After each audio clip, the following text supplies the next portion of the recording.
Hello and welcome to NXTGEN Racing, the home of clean and fair sim racing for all.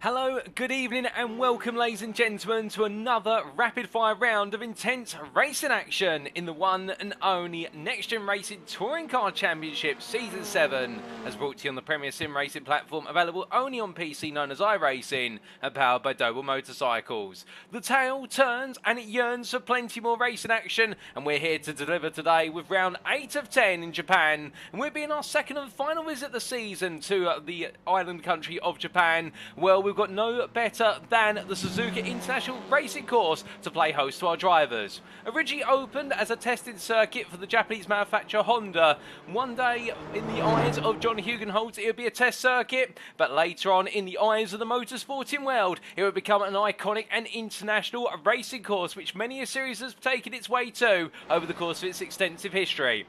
Its Grand Prix layout, which will play host to our drivers today, spanning the best part of 3.6 miles and consisting of 19 corners, it is a circuit like no other when it comes to variety. Whether it be sweepers, chicanes or hairpins, you name it, the circuit has got it corner-wise, with plenty of elevation changes, extensive straights, and even its iconic figure of 8 layout, which will see the back straight of the circuit run over the top and the middle section of the circuit. It is a circuit that is absolutely embedded in the hearts of drivers and spectators alike. But as our drivers go racing today, they'll be looking to embed themselves well out of the tarmac for the simple reason that we could see some major turns in the championships, and we could even see our overall drivers championship wrapped up today should results go the way of our championship leader Wojciech Swirydowicz, and he could be defending his crown with 2 rounds to spare. But as we welcome you all to this live broadcast from the circuit side, and hello to you guys and girls tuning in, well, of course you could be tuning in via one of 3 media platforms for your viewing pleasure tonight, and the first of which is on YouTube at youtube.com and search for NXTGEN Racing, and welcome to you guys and girls tuning in via YouTube.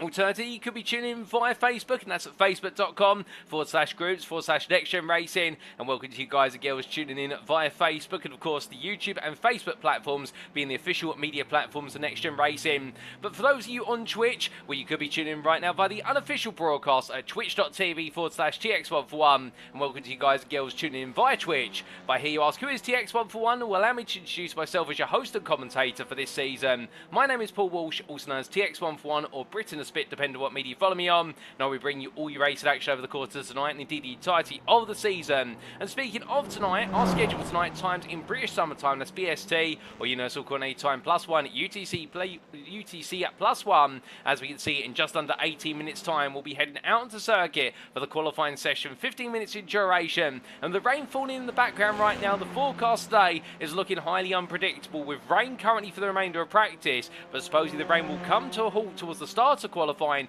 and we could see it be a mad dash to try and get the circuit to dry up as quickly as possible and get onto those slick tyres at the end of qualifying. And then a race one which will follow immediately after at 8:15, all 3 of our races being sprints and all 9 laps in length, and well, we could be seeing the rainy conditions come back for the purposes of race number 1, but after that we'll be taking a brief breather before making our way into race number 2, scheduled to get underway at just after 9 o'clock this evening, and then we'll have race number 3 scheduled for 9:45, albeit before we do return for race number 3 we have that all important partial reverse grid draw, and from what I'm gathering it's going to be dry conditions of races 2 and 3, or at least that's what the forecast says. But as we've seen so far in the second half of this season, with the advent of rain into iRacing, the simulator, and indeed into the NXTCC, the conditions have proven highly unpredictable, and it's led to some absolutely brilliant rounds of racing leading up to today. But speaking of those past rounds of racing, let's give you a recap of the season so far and what still lies in wait. And as we can see, we've now made our way down to round number 8 into the final third of the calendar. We began our journey in the first half of the season with round number 1, the 23rd of July, being at the circuit of Barcelona, Catalonia. There, under the Spanish sun, we saw plenty of intense battle in action as old rivalries were renewed and new rivalries were made out at the circuit. And that continued on its merry way into round number 2 in Germany at the Hockenheimring Baden-Württemberg, where on the 30th of July we saw many a bumper come off of our cars, but at the same time our drivers gave it everything before they made the way to Japan for the first time this season for the Fuji International Speedway. Then the foothills of Mount Fuji on the 6th of August August, we got to see our rivalries intensify, and indeed up and down the field throughout, regardless of the class, there was plenty of classy racing action, before we then made our way across the Pacific Ocean to the United States of America for our first ever visit in the NXTCC's history to the Charlotte Motor Speedway's Roval in the US state of North Carolina. Now on the 13th of August, there were concerns about whether those walls would loom large and whether there'd be difficulty for many of our drivers, but it was not to be. And whilst we did see a major shunt in race number 3 that did see the majority of our drivers inside the top 10 have to retire from the race after some incredibly close racing went wrong at the final hurdle, it has to be said that the Charlotte Motor Speedway definitely delivered some fantastic racing action.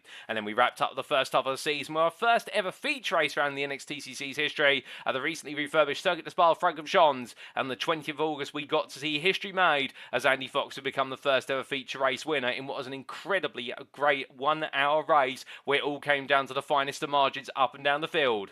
We then had our mid-season break of 2 weeks and we returned to round number 6 on the 10th of September at the Circuit de Magny-Cours in our first ever races featuring the rain. Well, the rain definitely served up some unpredictability, and last time out in the United Kingdom we made our way to the Snetterton circuit, rescheduled from Alton Park due to limitations on the number of the cars available to be on circuit Alton Park, but Snetterton being more obliging with its 300 layout. And on the 17th of September we got to see some absolutely incredible battling action where it was Sam Bradley versus Matt Emmons in the AM class, alternatively in the Pro-Am class Toby Prosser's absolutely dominant drives to the front of the field, whether it be in qualifying on race number 3, or alternatively in the Pro class in the Overall Drivers' Championship, we got to see the Doble family go full attack with that infamous 1-2 for what was Isaac Doble and Joseph Doble in race number 1, Mikey Doble's victory in race number 2, and the brilliant battle at the front of the field between Toby Prosser and Wojciech Swirydowicz in race number 3. You had to be there to experience it. And today, of course, it is the 24th of September. And we are live from circuit side at the Suzuka International Racing Course. After today, we've got 2 rounds to go, and we make our way back to United Kingdom for the Brands Hatch Grand Prix circuit on the 1st of October. And then we bring it all to a close at the Autodromo José Carlos Pache in Brazil on the 8th of October. And indeed, name another circuit that is more synonymously identified with championship drama in the season finale. I dare you. And could we see an Is That Glock-style moment on the 8th of October? Well, we'll have to wait and see.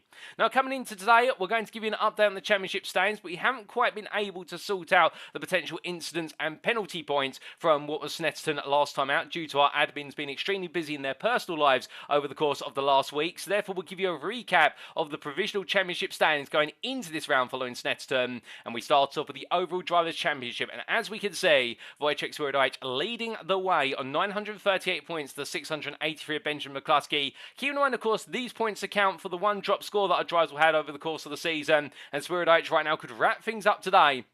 Should he be able to deliver on the results and other results go his way, and Swirydowicz, despite the difficulties at Snetterton, is looking firmly in control for that 2nd title crown in a row.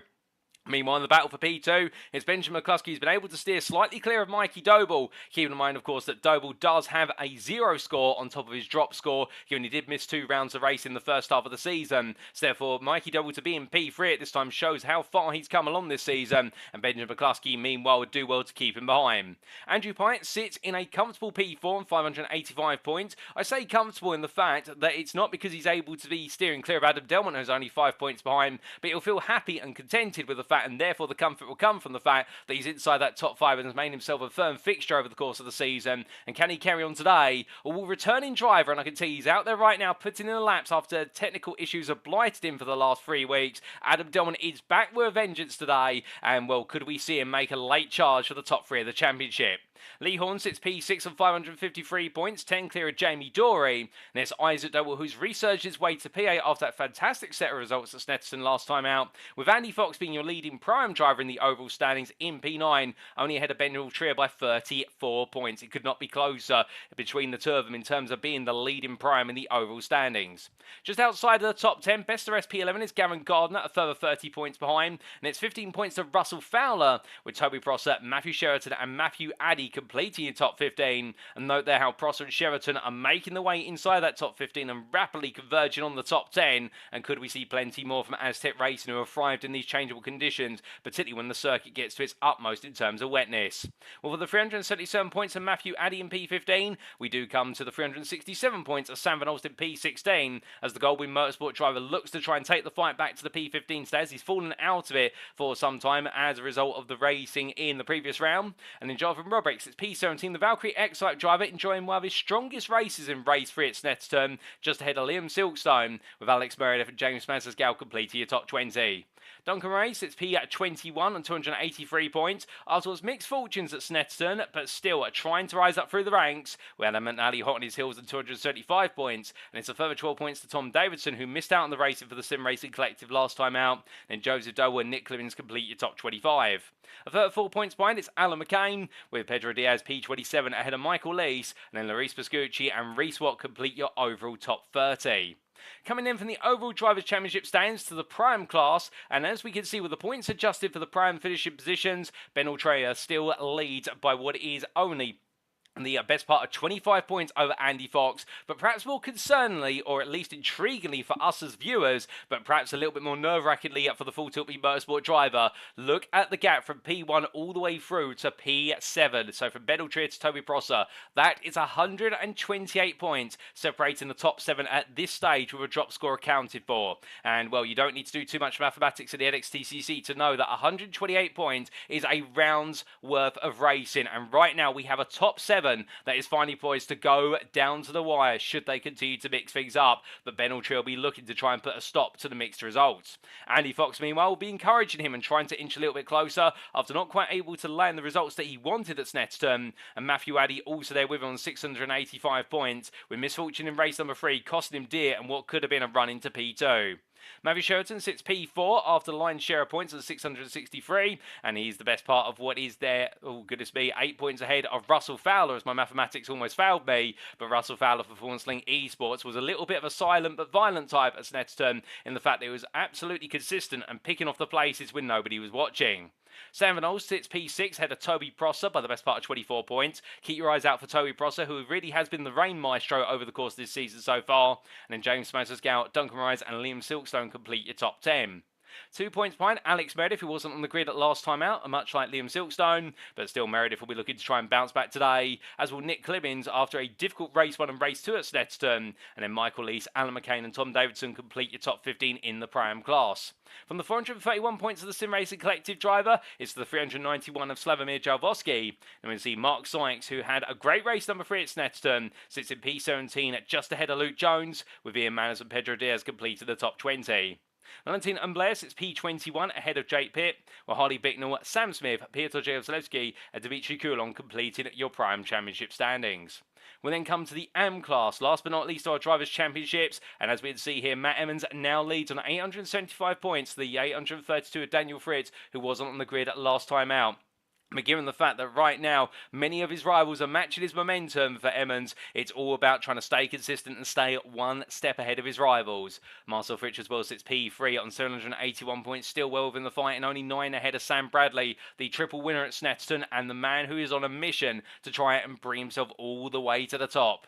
But keeping in mind Mitchell West is not too far behind in P5, and Jonathan Collins and Roy Plummer also throw their hats into the mix there. Indeed, we've got a title fight that's going to go down to the wire in terms of our top 7. Craig Tillotson sits P8 after some brilliant battling in the midfield of the AM class last time out at Snetterton, ahead of Mark Kent by the best part of 20 points. Unfortunately, we won't be seeing Mark Kent on the grid for the remainder of this season due to technical issues, but we hope to see him back in Season 8. And then Costa Chatscontinental completes your top 10 on 358 points. It's then William Kurtlow sits P11 on 250 points, the best part of 24 clear of Lewis Mason, with Dylan Mystery, Josh Brown and Kevin Smith completing your AM Championship standings. We then come into the Teams Championship, looking at the top 10, and as we can see, defending champions NXTGEN Pink looking to go for what would be 4 championship crowns in a row. Well, right now, 303 points clear of Doble Sim Racing, and they'll feel as though that advantage is staying firmly in their grasp, and they just need to inch it a little bit further along over the remaining rounds. But meanwhile, that battle for P2 is extremely close between Doble Sim Racing, SRL NXTGEN Gold, Semper Racing, Sam Cases with NXTGEN, Aztec Racing, and Goldwing Motorsport. Indeed, we have 6 teams contested P2, separated by the best part of 200 points between the 6 teams. And let's not forget the Sim Racing Collective, only the best part there of what is 76 points further behind in P8, ahead of JW Motorsport by a considerable margin. But JW Motorsport have got their own fight on their hands versus Valkyrie X-Type in the hunt for P9. So it's all to play for in the Teams Championship, and indeed the Prime and also the AM Class Championships, and only our overall Drivers' Championship could be settled here today. But speaking of here, we come onto our circuit for today, and of course it is the Grand Prix layout to the Suzuka International Racing Course. Located within the limits of Suzuka City, the city from which it takes its name, within the Mie Prefecture of the Kansai region of Japan. This circuit, iconic most, of course, for its figure of 8 layout, is a circuit which is much loved around the world, and we absolutely love to see it on the iRacing simulator platform. Speaking of which, thank you to iRacing for their brilliant simulator and the fantastic circuit maps that come with it. And as our drivers roar their way around this circuit, they'll find they'll be put to the test of being able to conquer variety, starting with the run down towards turn 1, and indeed that trail braking zone through turn 1 into turn number 2, with the late apex there needing our drivers to set up the perfect run as they then make their way up through the S's. As they rise their way up to one of the highest points on the circuit in the first half of a lap at turn number 6, they'll find themselves going from left, right, as they then come downhill through the apex of 6, and up the rise they'll go into turn number 7. Exit out of turn 7, it's a flat out run all the way through the curvature into the Degners, the turns 8 and 9, where the drivers will look to clip the apex curve at turn number 8, but avoid doing so at 9 unless they want to invoke understeer and go wide out into the gravel and potentially hit the outside barrier. But get it right, they'll head under the bridge and up towards the hairpin at turn number 11, known as Kobayashi Corner, in reference to the number of overtakes made by Kobayashi in the 2010 Formula 1 Grand Prix, setting a record for overtakes made in a single Formula 1 Grand Prix, and that's exactly where many of our overtaking opportunities may come at turn number 11, set up by the King Katem. Exit out to there, it's in the run through the long right-hander at turn number 12, which is flat out all the way out to a spoon curve at turn 13, and then the double left apex will make its way onto the back straight as the drivers roar their way all the way out towards turn number 14, 130R, which is all about trying to pin the throttle as hard as possible and carry as much speed before going into the Casio Triangle chicane at turns 15, 16, and 17 to complete lap and do it all over again. And it's going to be leaving our drivers breathless, as much as it does leave us breathless here in the commentary booth. But before we go racing, a quick reminder of the rules, of course. This is a fixed setup series with setups provided to our drivers ahead of each and every race. In terms of driver classes, those are finalised as the conclusion of round number 3, and we're not seeing any class changes today. Sprint race wise, in terms of how the grids will be set, the race 1 grid will be set based on qualifying, that's a given. The race 2 grid shall be set based on results of race number 1, and the race 3 grid shall be a partial reverse grid based on results of race number 2, and of course the reversal position could be drawn live anywhere between P13 and P23 when we cut to the commentary booth, and we'll do the draw for the Next Gen Racing Lottery Bowl. Each race shall have one fast repair available in each race should they need it, and each race shall conclude after either the allotted lap amount of 9 laps or approximately 20 minutes of racing, or if we do see a safety car or two, we may go the full distance to 30 minutes of racing, at which point we call the checker flag.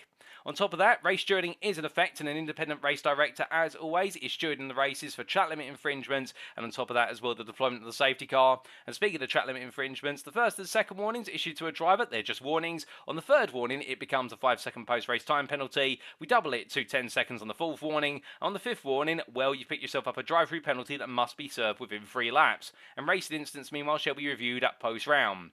Success ballast continues to apply as well, as applied on a race-by-race basis in the overall standings and also the Prime and AM classes. And for qualifying and race 1, it's based on the championship standings going into this round, and we update it successfully for races 2 and 3 based on the preceding races results. And here are the success ballast tables, and as always, that 56.1 kilograms will fall initially to Wojciech Swirydowicz at the top of our overall drivers' championship. In the Prime class, Ben Altria will contest that 32.5 kilograms of success ballast, and me on the AM class, Matt Emmons will take the 24.5 kilograms, and we'll see how it evolves over the course of the racing today. So speaking of the racing, that's enough talk about the rules and regulations. We're all here for the racing action, and I'm sure you guys and girls are as well. And we look to none other than Adam Delmont, who returns to the grid, of course, today. And well, as he makes his way on through the S's there, he is the fastest driver currently in at this final practice session with 2 minutes left on the clock. And the SL Next Gen Gold driver, I think right now, will be feeling confident that today it's all about redemption and coming back after being deprived of the opportunity to be able to enjoy what would have been some fantastic points early in the season. But speaking of which, we are going to see if we can grab a quick word with Adam Delmont. Adam, are you able to speak to us for a brief moment? Good evening, Paul. Yes, no problem at all. Well, Adam, we've missed seeing you on the grid for the last couple of rounds due to a number of technical issues, but it looks as though the technical gremlins are finally gone. It's great to see you back on the grid. How are you feeling for a wet Suzuka?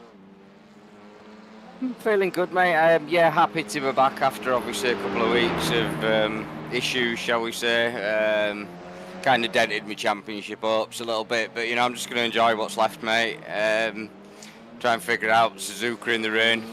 Pretty good pacing dry, but I'm still a little bit off in the wet. I'm still trying to struggle to work out the TCR in wet. GT3s I can drive in the wet, but these are a little bit more of a handful. So, you know, I think we're in for a couple of dry races this evening. So even if, you know, I'm not where I'd want to be in the wet, I can make it up in the dry. So, yeah, it's going to be interesting. Should be good fun, mate.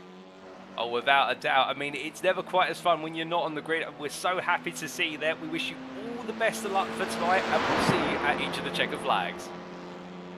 Cheers, buddy. Good night. So hearing it there from Adam Delmon, and well, he's feeling absolutely keyed up for today. Of course, knowing that his championship aspirations, he was one of the leading contenders to take on Wojciech Swirydowicz for the title. That has been put by the wayside as a result of his absences from multiple rounds. But as we heard there, feeling himself all set up for the dry, still trying to get used to the wet, although saying that he's the fastest driver out there currently. But then again, we'll have to wait and see whether he turned that practice into points in qualifying, because ladies and gentlemen, we are seconds away from the checker flag of practice.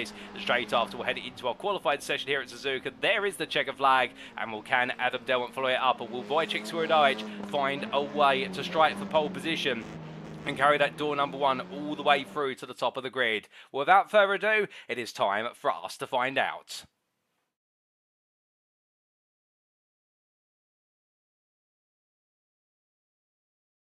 And as we make our way into qualifying, it looks as though for the most part the rain has stopped falling, albeit the circuit is still very damp indeed, albeit not as waterlogged as it was at Snetterton a week ago. But I suspect we are now going to see a qualifying session whereby the most important lap times are going to come towards the end of the session, and that is going to be on the minds of all our drivers as the 15 minutes get underway. And will we say hello to Welshboy 2012 in the YouTube chat, plus Verano Motorsport in the YouTube chat, and Welshboy 2012 cheering on Full Tilt v Motorsport. And of course, they do have their one representative on the grid here in the prime class of Ben Altrier in the 504, and we also see there the Verano Motorsport outfit in full support of their drivers. And we'll come in from Full Tilt Motorsport's Ben Altrier. We do have multiple drivers for what is Verano Motorsport, including Matt Evans, your AM Championship leader, coming into tonight. There he is in the yellow and black Honda Civic Type R FK8, and he is in the company of a fellow AM driver, Craig Tillerson, in the Academy livery machine there, and albeit very distinctive liveries on the cars, it must be said. And Tillerson, a new joiner for Verano Motorsport as of this season, the NXTCC, after what was a great season for them in Season 6, but in full force for Season 7, and Tillerson joining their ranks. He's definitely come some way, it must be said, since the start of the season, Tillerson. He has enjoyed a couple of podiums this season when it's gone wrong for other drivers, but then you've got to be in the right place to take a podium at the right time, and his natural pace and his fighting spirit has definitely come up, and he is gradually improving, and I suspect being part of that team has helped him move forward, and we're all the happier to see it there from the number 34 driver. But as he makes his way around, and we say hello to Mark Kent in the YouTube chat, fellow Full Tilt Motorsport driver, unfortunately not on the grid in the AM class due to the technical issues we talked about a little bit earlier on, and I hope you're doing well, Mark, and all settled in for today. What can we expect in qualifying? Well, if the forecast is correct, because we can't see any rain out there at the moment, and indeed that means no more rain falling. If that is correct, it means that this circuit is going to gradually dry up. And I can tell you right now that all the drivers are out there on the wet compound currently, but when we do start to see some drivers switch to dries, we will bring the tyre compound up on the timing tower on your screen. In fact, I think we can bring that up now rather than keep you in suspense all the way through. And there it is in terms of the tyre compound. And Gabriel Yilmaz, the only driver out there right now, is in fact in the pit lane. He might be considering going with a slick tyre to begin with, or perhaps he's going to play the patience game of just sitting in the pit lane and see whether his colleagues at Aztec Racing give him some information to tell him. But in fact, I think Yilmaz right now is still not in the car at the moment, but we'll have to wait and see when they do decide to get him out of the circuit, and whether they use him as a bit of a litmus test for seeing whether the circuit is in the opportune moment to switch to slicks. And in fact, he is leaving the pit lane at the moment. He's going out on the wet tyre so far, so they're not going to use him as a gambling device, and therefore he'll make his way down and settle into this qualifying session much like his peers. But as he does so, the first laps will start to come through for our drivers shortly, in terms of the fact they're on the out laps at the moment, and they'll start to go on to their first flying laps. There's Mikey Doble, and what we can expect here is if this circuit does gradually start to dry up, then all the lap times will be concentrated towards the end, and all the drivers will be pushing to try and shift as much water off the tarmac as possible before finding that dry line. And whether we'll get the transition into the slick tyre or not, regardless, we will see the best laps at the end of the session. Well, that's the theory at least. We'll have to wait and see whether it pays out in practice, but right now everyone will want to be out there trying to get those laps in because of course if the weather does go the other way and we see a rain start to fall again, those lap times might fall off a particular cliff, and in doing so you may miss your opportunity to strike it gold. But as Doble makes his way on through the S's, and there you can see behind him a fellow brother of what is, I do believe, Wojciech Doble just settling in behind. They're running together at the moment. Of course, it will be a learning experience these first flying laps, trying to figure out where the optimum line is, because of course the racing line in dry conditions is typically the optimum line, but meanwhile in the wet conditions it's not always optimum, because you've got to keep your eyes out for where puddles do form on the tarmac and avoid those puddles, because they'll cause the car to do a phenomenon known as aquaplaning, whereby essentially the car has very little control or no control whatsoever, and it rides over a plane of water, hence the term aquaplaning, and therefore you just become a passenger in the car until the tyres grip back up. And a bit of an error there, and a bit of an altercation between Matt Emmons and what was Wojciech Doble. I think Emmons having a poor run through Degner 1, Wojciech Doble carrying all the speed around the outside but running wide there, and as a result the car snapping back at him to the inside of the grass, but caught it in time, but that will invalidate the lap. He'll have to go again. But meanwhile, speaking of drivers out there who are going pretty fast at the moment, with Wojciech Swirydowicz, he is making his way down the back straight, and as he does so, roaring his way on around. Right now it's looking as though for Swirydowicz the pace is continuing to come through as he heads in towards 130R, and well, I think some other drivers are going even faster out there, including Slavomir Jalbowski, who's just made his way into the first half of his lap, and well, as a result it looks so already this circuit is getting faster and faster in the early falls of this qualifying session. If so, well, these early lap times may not be worth too much. Swirydowicz goes a bit deep there, catches the car in time. That won't be classified as an off track, but he goes to losing it at the Casio Triangle chicane, makes his way on through the final corner to get his first time on the board. McCluskey sets the pace for 2:32.152, but what does Swirydowicz manage to achieve here? He manages to achieve what is there. In fact, the lap was not counted as a result of that off track at Casio Triangle, so he's going to have to go again, and well, that will be a bit frustrating given the fact he put 2 wheels wide, but he would have thought that still would have been a valid lap. But as he makes his way on around to his next flying lap, Slavomir Jalbowski goes at second fastest for the 2:32.180, and that is only 300ths of Benjamin McCluskey's time. Keep in mind, of course, that McCluskey is running the best part of 49 kilograms of success ballast in his Hyundai Veloster, and therefore that is going to have a weighting factor on the car. That will cost him a couple of attempts, but the flip side of the coin is here that Jalbowski going P2, well, no weight to the car, but as well as that, the prime driver showing there's a lot of pace out there, and everyone will need to find it, as Daniel Fritz back on the grid today, and will join us, of course, from Australia, the number 31 driver here. It may be the early hours in the morning where he's based locally, but right now this circuit being perhaps one of his closest for the purposes of this season, and we didn't want to miss out on this one, as the Whiskey Runners Racing driver will know that he can't afford to miss any points this title fight with his peers, particularly versus Matt Emmons. And speaking of Matt, well, I did have the opportunity to catch up with the Verano Motorsport driver in the build-up to today, and when I asked him for his pre-round thoughts, he was saying about the fact that all he needs to do, his focus, is to keep doing what he is doing and getting decent results, whilst making sure he stays in front of Daniel Fritz. He feels though that Daniel Fritz is his main title contender, it would seem, and therefore he's just got to keep that consistency and stay one step ahead.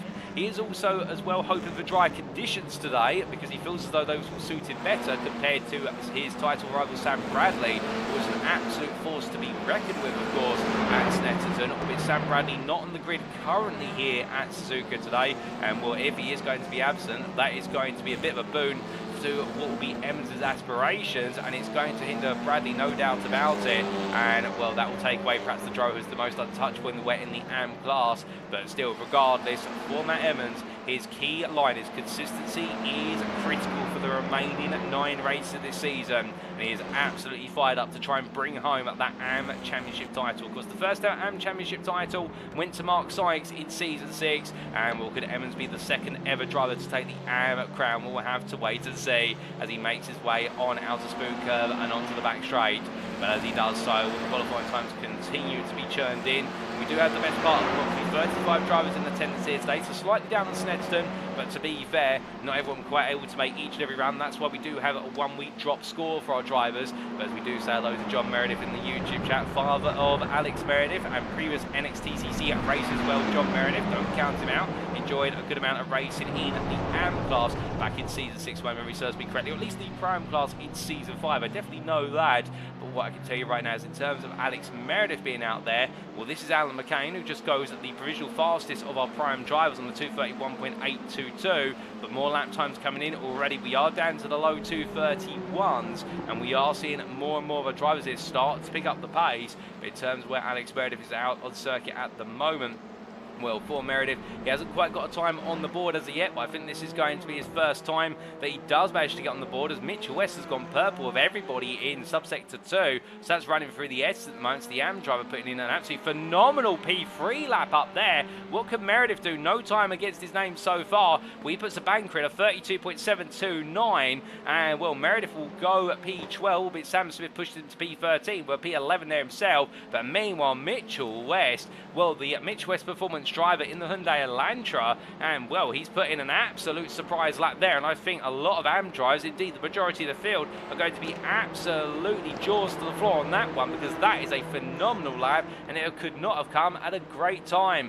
But as he makes his way on up through the rise of the S's there, will we see anybody else improve? As meanwhile, we do look to Isaac Doble here, who's also putting in quite a strong lap at the moment, as he makes his way on around in towards turn number 12. But as he does so, well, James Vasascal goes P8 on the 232.227. And we also say hello in the YouTube chat to Handsome Stew, who says it feels like ages since the last race. And indeed, if you were here last night, of course, ladies and gentlemen, you would have caught the post-round broadcast from Snetterton, where we brought you all the racing actions as if it were live, due to me being a little bit unwell last week when we would have covered it live. But still, we are all back up to date with all the racing in the NXTCC for Season 7, powered by Doble Motorcycles. But speaking of the Doble family, well, the youngest member of it, Isaac Doble, right now after that fantastic day of racing at Snetterton a week ago, as he makes his way in towards 130R. What can he do for the remainder of this lap? He has got purple in subsector 4, so that is the run out of Spoon Curve all the way through in towards 130R. And well, he now makes his way into Casio Triangle Chicane. Last couple of quarters of Swirydowicz goes P2, 2.5 tenths down McCluskey's overall pole time, but 31.384, so those lap times continue to come down. And Isaac Doble staying over to the right-hand side. It's looking at a very good lap. Decides not to commit all the way over to the right-hand side, so he feels there's a lot more. But he goes provisional pole at a 231.053. And I wonder if he'd shortened his run to the line, whether he would have potentially seen a 2-minute 30. The first of which is the sun starting to come out over the circuit, albeit shining through the clouds. And this could be a sign of qualified taking a turn. And well, everyone's still on the wet tyre. Nobody gambling with the dry. Indeed, it doesn't look like dry conditions are starting to emerge at the moment. But one thing is definitely clear, this circuit is getting faster and faster. And well, speaking of picking up a bit of speed, here comes Mitchell West to go on to another flying lap, and we jump forward here with the AM driver, who has definitely proven his worth at the Suzuka circuit as he heads on across the line. So he makes his way down towards turn at number 1. You're right on board the Mitchell West performance and driver as he heads into the opening corner. He looks to his left-hand side of his brake mark here. The escape road on the left being his marker. Trail braking down to 4th, then to 3rd, and now dancing the car delicately into turn 2. Gets it nice and late on the apex. Now feeds the throttle in and powers his way into the S's. Coming into turn number 3, here in the drive, he mostly flat out, but indeed having to lift off there before going onto the brakes for turn number 4. 3rd gear all the way here as he now brings the car into the centre of the road to open up turn 5 as he makes his way through the left hand, now positioned it nice and tight to the apex of 6. Remember, it's downhill this corner, so you want to be tight on entry to avoid being forced wide by the natural curvature and camber of the road. As he comes out of 6 through 7, albeit battling with a lot of understeer there as he comes through left hand and the puddle on the inside of the corner, forcing the car wide, as we can see, having to really force the steering wheel over to the left hand side, but made his way around to the Degners now and brake at the 50-metre board down to 3rd gear, mounts the apex curve, it pushes him very wide, and West grabs the car back together, but making a key error there, and that is going to compromise the entire lap as he comes through Degner 2, and Mitchell West just gambling too much there with the curves of Degner, and well, able to find a way to recover the car, but that will be an invalidated lap and he'll have to do it all over again. But meanwhile, a driver who's yet to get a time on the board, accurately pointed out there by Mark Kent in the YouTube chat, and as we'd see right now, Altria is still out there and trying to get a valid lap in. Some of our other drivers as well struggling, including Michael Lees, Jonathan Collins and Gabriel Yilmaz. McCluskey sets the 2-minute 30.866. McCluskey continuing to raise the bar in terms of that pole time, and well, it looks as though the NXTGEN pink driver absolutely dialed in Doug Graves moves up to P8. Isaac Doble's got the fastest of everybody in the opening third of the lap, but looking to need to find a bit more time later on the lap, as here he comes, is Ben Trier on through 130R and into the braking zone for Casio Triangle, but as he does, Lee Horn goes P5, Slamir Chavosky up to P3, Clemens up to P7, now P8, as Gavin Garner goes P4, so everyone's improving out there. This circuit is definitely going to be in its prime, literally at the depth of the session, 1.5 minutes left to go, and Trier will cross the line here. What's it going to be? Is it going to be a valid lap? It is. It's P17. That's not too bad. P7 Pro-Am puts him right in the middle of the running field on a 232.152. And well, to be fair, getting a lap on the board is critical here, given a lot of big names in the prime class are actually quite a way down. Andy Fox down P20, for example. Russell Fowler, P23. Matthew Sheraton, P25. And well, those are some big surprises. And Slamir Chavosky right now, your provisional prime posted to P3. Well, he's absolutely found the pace out there, and this is going to be a surprise, a welcome one for Semper Racing. And with Swirydowicz P5, he needs to be absolutely proud of his teammate in the fact that Chavosky right now really could be putting him right up there for some major team points in race number 1, and in his own prime championship campaign, he could be using this as a bit of a rebound result as they make the way out of Degner 2 and up towards the hairpin. As he heads on up in towards the braking zone, we do say hello to Andrew Pike in the YouTube chat, who's sad to miss in the racing today in terms of being on the grid, as he loves Suzuka and does not love hotels in Warwick, he says. It sounds like that's a bit of a business trip for you there, Andrew, but I hope you're doing well all the same regardless of the hotel. And well, as we do see Chavosky making his way through turn number 12 with only 10 seconds left on this qualifying session, well, it does mean right now we are in the closing throws. The last driver to get onto a lap out there will be Michael Lease, who crosses the line with 2 seconds to spare, goes P12 in doing so. So Michael Lease arguably will have the circuit in its best condition, because he will be the last driver to complete a flying lap around here at the end of the session, and we'll have to wait and see what he's able to do, as meanwhile McCluskey coming to the line, and look at that dry line that is definitely forming. It's perhaps not too clear on your camera in terms of the TV, we can just about make it out, but McCluskey does not improve for his 230.866, or does he? He does, in fact. I'm made to mark my words, he finds an extra 10th out there, 2-minute 30.765. Swirydowicz goes to P4 on a 31.239. That success bar is having an effect, but not holding back too much. Duncan Reyes moves up to P4. More times to come in from all of our drivers still, as Mikey Doble, the leader of 2 Doble sim racing cars here, as he's got behind him the number 11 of Joseph Doble, and we'll put each other along as Isaac Doble now takes visual pole on a 230.711, and well, could we see a Doble sim racing front row lockout here as they head towards the timeline? Do either of them improve? And in the end, Joseph Doble goes P7, Mikey Doble stays P12, so therefore not quite what they were perhaps looking for. Alan McCain now races the bar in the prime class, a P3, a 231.107, that's provisional prime pole, ahead of Chavosky, who's coming to the pit lane. So Chavosky has not been able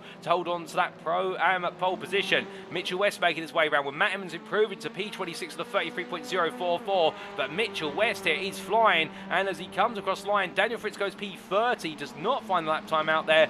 West stays P13, but still that is going to be more than enough for am pole position. Roy Plummer jumps up to P31 at the depth of the session with 233.740, a good lap there. What about Marcel Fritz as he heads on around in the Hyundai Veloster for WS Racing Esports? Can he get back? Yes, he can. He goes P26, just ahead of Matt Emmons by 4 tenths on a 32.666. Well, the devil's in the detail there when it comes to lap time. And meanwhile, Alex Meredith leaves it all to the last lap and leaps his way up to prime pole with 2-minute 30.925. The only prime to set a 2:30 so far. Remember, we've still got drivers out there on laps. Matthew Sheraton comes across the line. P26 is the best he can do as he improves. And will the last driver out there on a valid lap right now is Michael Lees, and he's got all the circuit to himself. He's got its prime condition, and so far he has not improved at all on this lap. So Michael Lees, he may have the best circuit available to him, but it's not going to be his best lap of the session as he rides off the exit curve in there at Casio Triangle and comes into the pits. Well, that is qualified complete, ladies and gentlemen,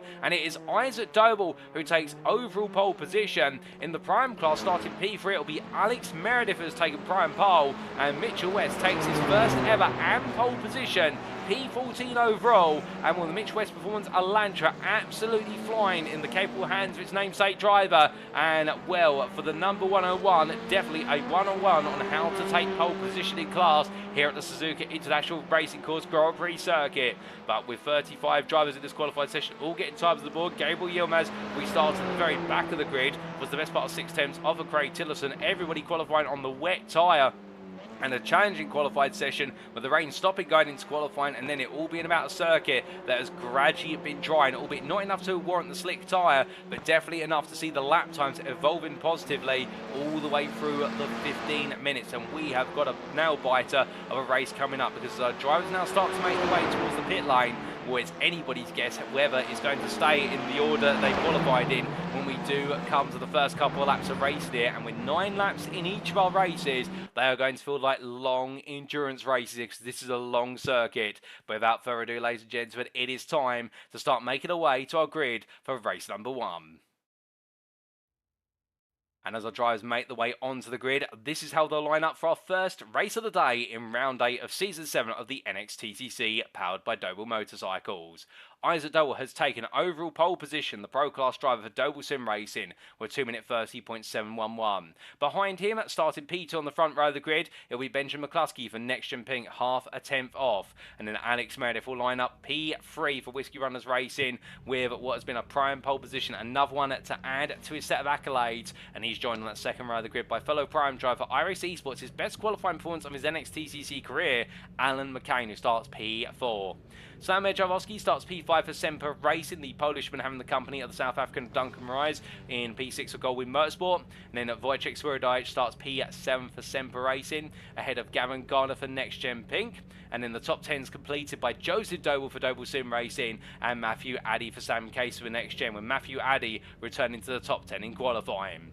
Lee Horn starts P11 best the rest for Sam Case for NXTGEN, just behind his teammate and just ahead of Jamie Dory for NXTGEN Pink. We saw plenty of fighting between those two at Snetterton, and they'll be looking to keep it clean and cool once again here today.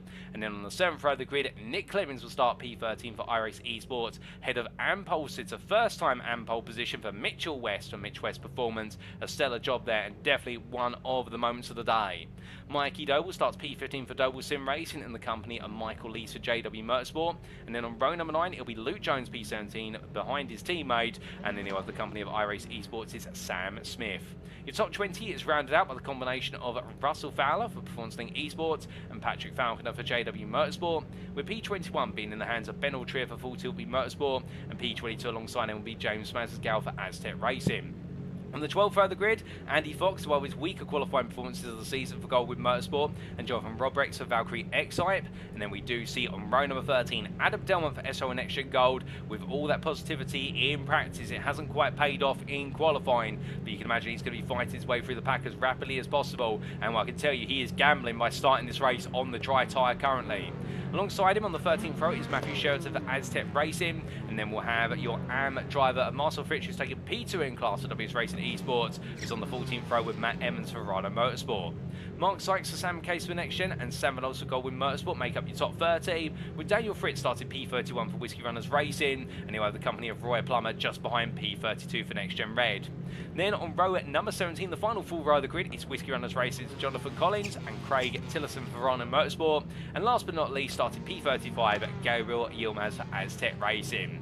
Well, the grid is set, ladies and gentlemen. Everybody is mostly in position now, and we are just waiting on one or two of our last stragglers. We've only got one driver starting this race on the slicks, and that is Adam Delmon. Everybody else opted to start on wet. That circuit looks a lot drier compared to how it looked going into the gridding procedure and from qualifying, and I would imagine here that Adam Delmon's got nothing to lose. But will anybody else make a last-ditch gasp? Well, it doesn't look like it. It's going to be everyone on wets apart from Delmon. But in the front row, it's McCluskey versus Isaac Doble, and as the lights go on, who will be lead out turns 1 and 2? Well, it's lights out and away we go for the first time today, and as they roar the way on down, plenty of wall spin from all of our drivers there, but everyone getting away safely as they make the way down into the braking zone. Isaac Doble nails the start, but Alan McCain looks around the outside into turn 1. Not to be in the end as they head on through. The blimp camera shows you the extent of the field as everybody safely on through the opening corner. And Isaac was still holding on to the lead as they now head up into the Essex for the first time of asking. But as they do so, you can see their Dunker a little bit further back, getting right into the thick of it, as we see a bit of an error there from what was Jamie Dory going onto the apex curve at turn number 4, but catching the car just in time, and Duncan Reyes gaining a place overall in class versus Slavomir Jalowski as they weave and wind their way up through turns 5 and 6 and up towards 7. But as they do, everyone's safely on through. Oh goodness me, it's all gone wrong further behind, and that is Mitchell West, who starts on pole position for the AM class and is pointing the wrong direction going into turn number 6. What exactly happened there? Well, we will get a replay of that very shortly to explain the story, but meanwhile, all the field brings itself together. Early drama for Mitchell West and heartbreak for the Mitchell West Performance crew in the fact that what was looking to be a great guaranteed opportunity to take a winning race one in the AM class has suddenly fallen away. Meanwhile, Matthew Sheraton looking up the inside there of Luke Jones, and as they come out and deck the 2, Jones is going to hold the position for now. They're fighting over P14, the prime class, P24 overall, as they make the way up the rise in towards the hairpin. Well, Adam Delham on the dry tyre, the gamble has not paid off. He's dropped down a P34, and he'll be hoping that tyre just starts to mature as this race goes on. The circuit gets drier and drier, but I think right now he's just going to have no tyre temperature, and you can see the car just sliding all over the place and not gripping up whatsoever. Meanwhile, speaking of a driver who's not sliding around, he's keeping it cool and consistent right now. Wojciech Swirydowicz ahead of Slavomir Jalowski. The 2 teammates have swapped places, and well, the punishment at this point, I think, is feeling as though the pace is coming on through now, and he needs Jalowski to be a bit of a rear gunner. And remember, Swirydowicz could wrap up the overall drivers' championship today should he set a good set result, and his roles aren't able to gain ground with the main rival that is going to be looking to try and keep the championship alive, being Benjamin McCluskey, who is in P2 a bit further up the road. As they head into 130R for the first time of asking in anger, Michael Lee side by side here with Nick Clemens. Clemens around the outside, just about avoids running out onto the runoff AstroTurf, and in doing so keeps himself in the hunt.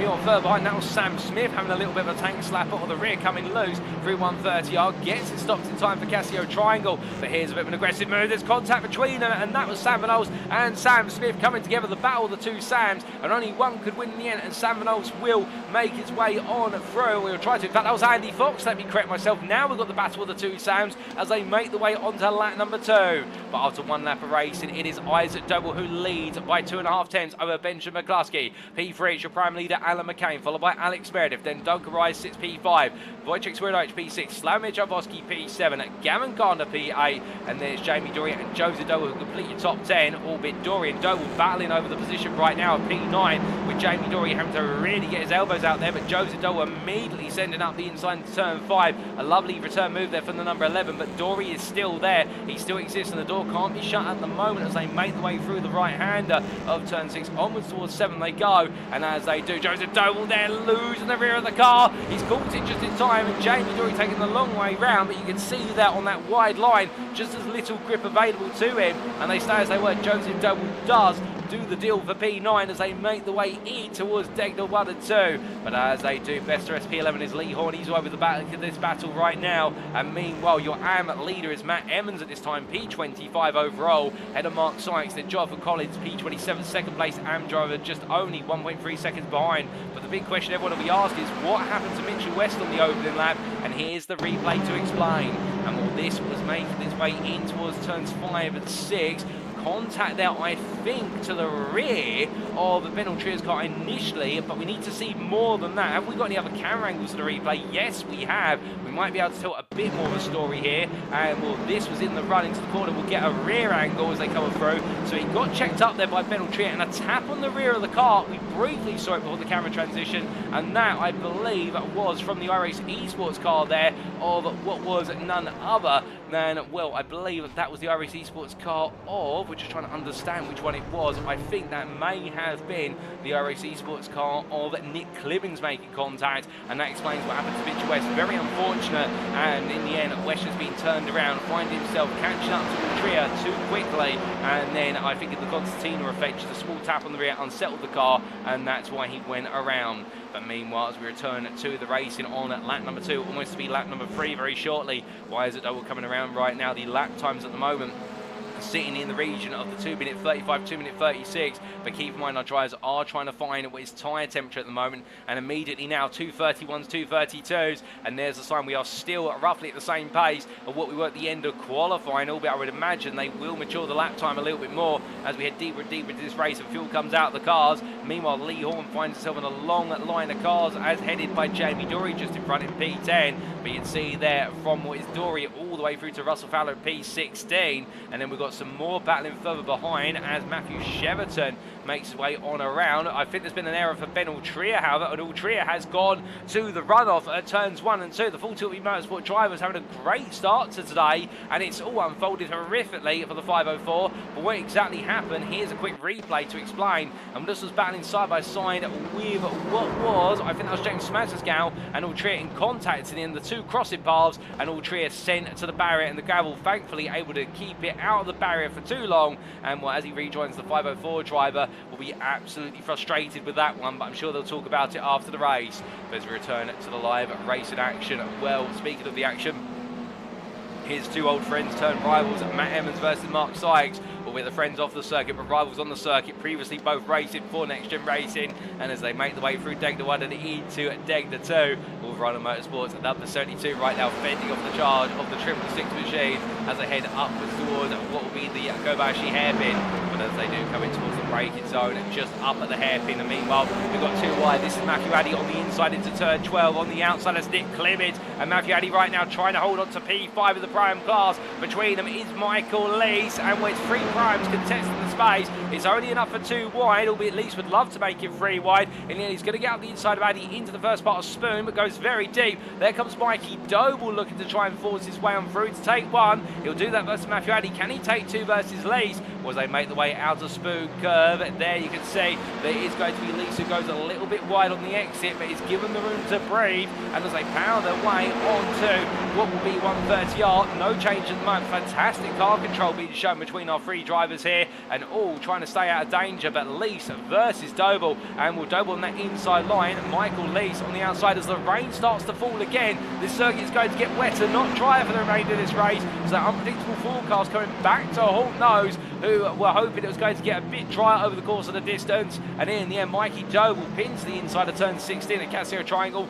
and Michael Lees will hold on to the position. But as they switch back now and head onto the start finish straight, new fastest lap race, Benjamin McCluskey in P2, only 2.5 tenths off the race leader, but coming on down towards turn number 1. We're still focused on Lees versus Mikey Doble. Mikey Doble on the left, your picture Lees on the right as they head into the opening corner. Who's going to be the braver on the brakes? Well, both drivers equal in terms of their nerves, albeit Lees there taking a little bit of outside curbing. That cost him the grip as he rotates into turn 2, and Mikey Doble will get the move done, albeit you see they're having to go very defensive into turn 3. Lees springing back at him like a yo-yo, and as they come on through the left into right, well, they will settle their differences for now, but Michael Lees absolutely glued to the back of his rival. From there, meanwhile, we look back to the front of the field, and Isaac Doble right now under major pressure from Benjamin McCluskey as they come on through turn number 7 and onwards towards 8 they go. McCluskey, of course, will want this position. He'll want the win to keep the championship fight all the way open.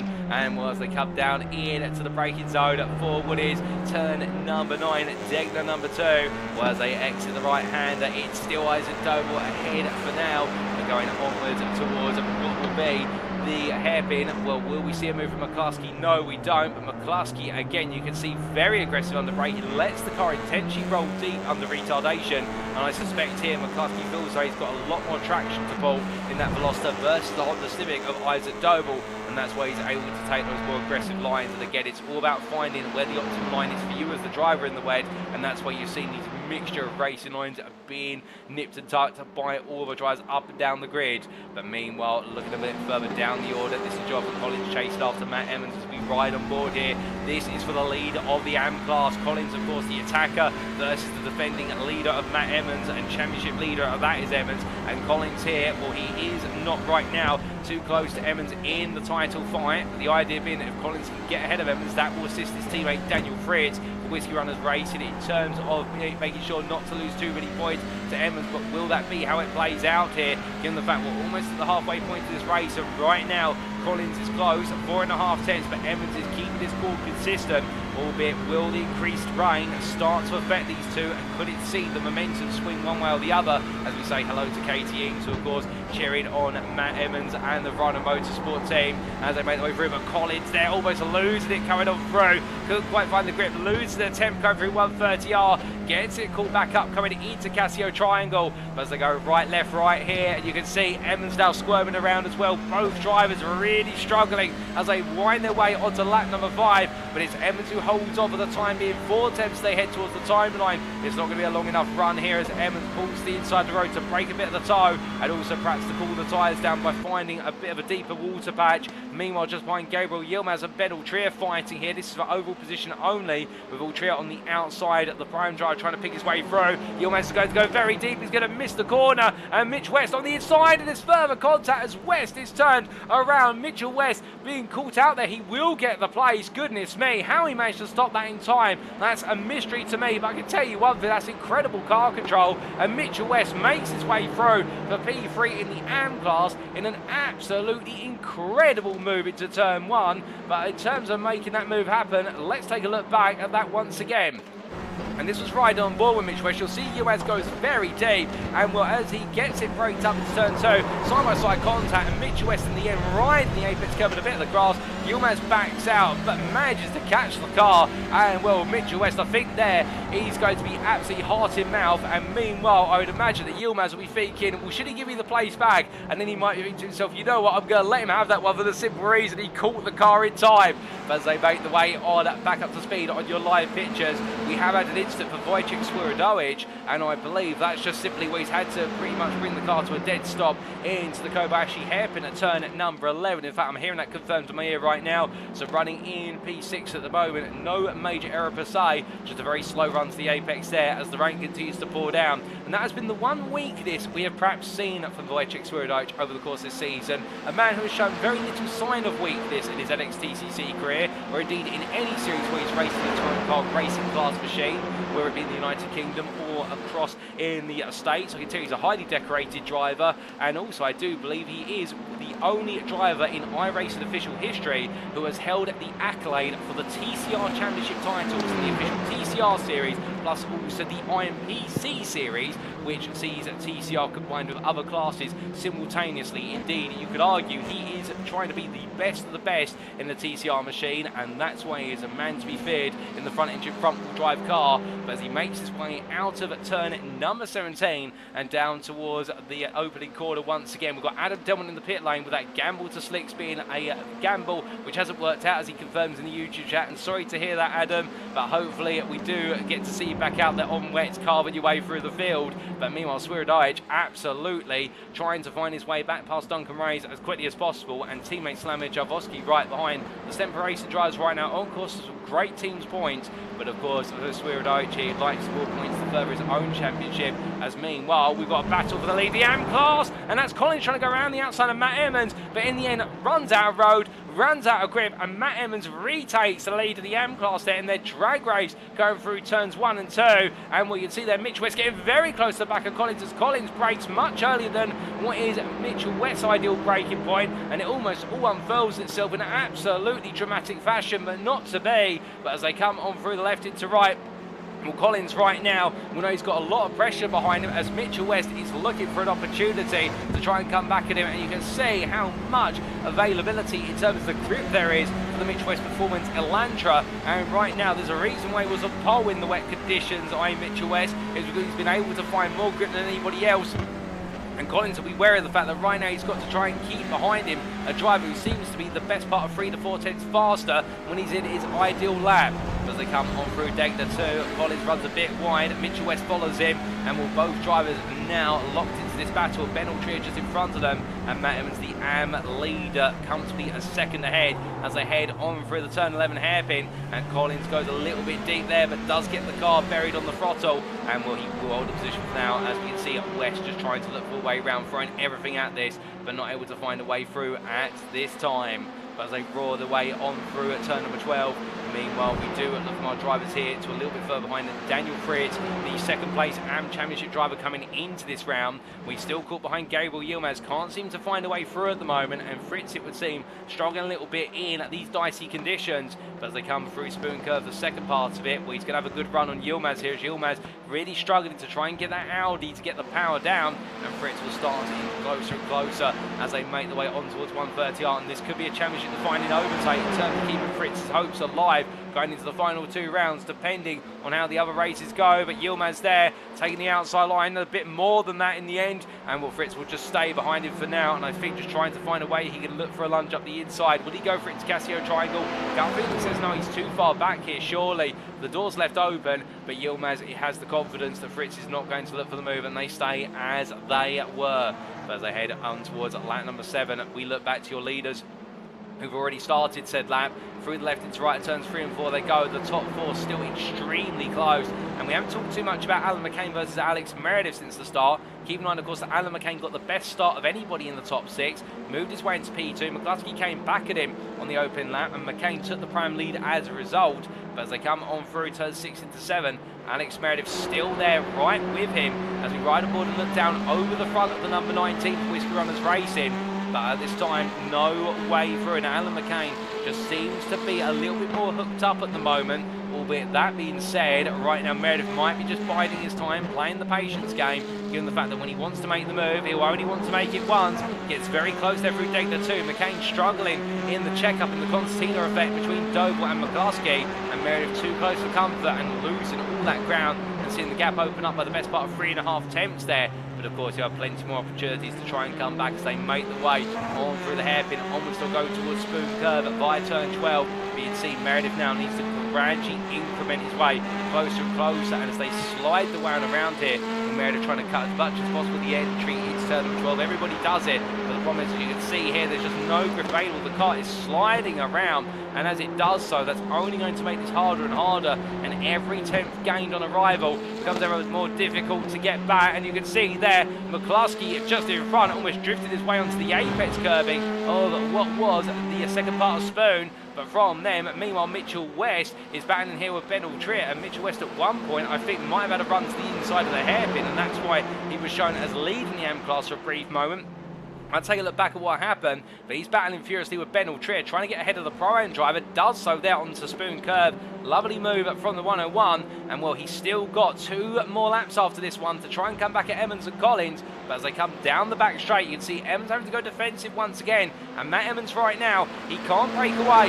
He is going to have to fight for this one every step of the way to the finish if he wants to take victory. Of course, his target today was to make sure in each race he finished there to Daniel Fritz, but he would like to make sure that his Whiskey Runners Racing teammate of what is their job, and Collins doesn't get an upper hand. And as they head into the braking zone here for Casio Triangle, this is going to be for the 7th time. Well, no move this time, but Jonathan Collins is looking threatening, and Mitchell West is not too far behind in this hunt, and this could go any which way as they head onto the penultimate lap.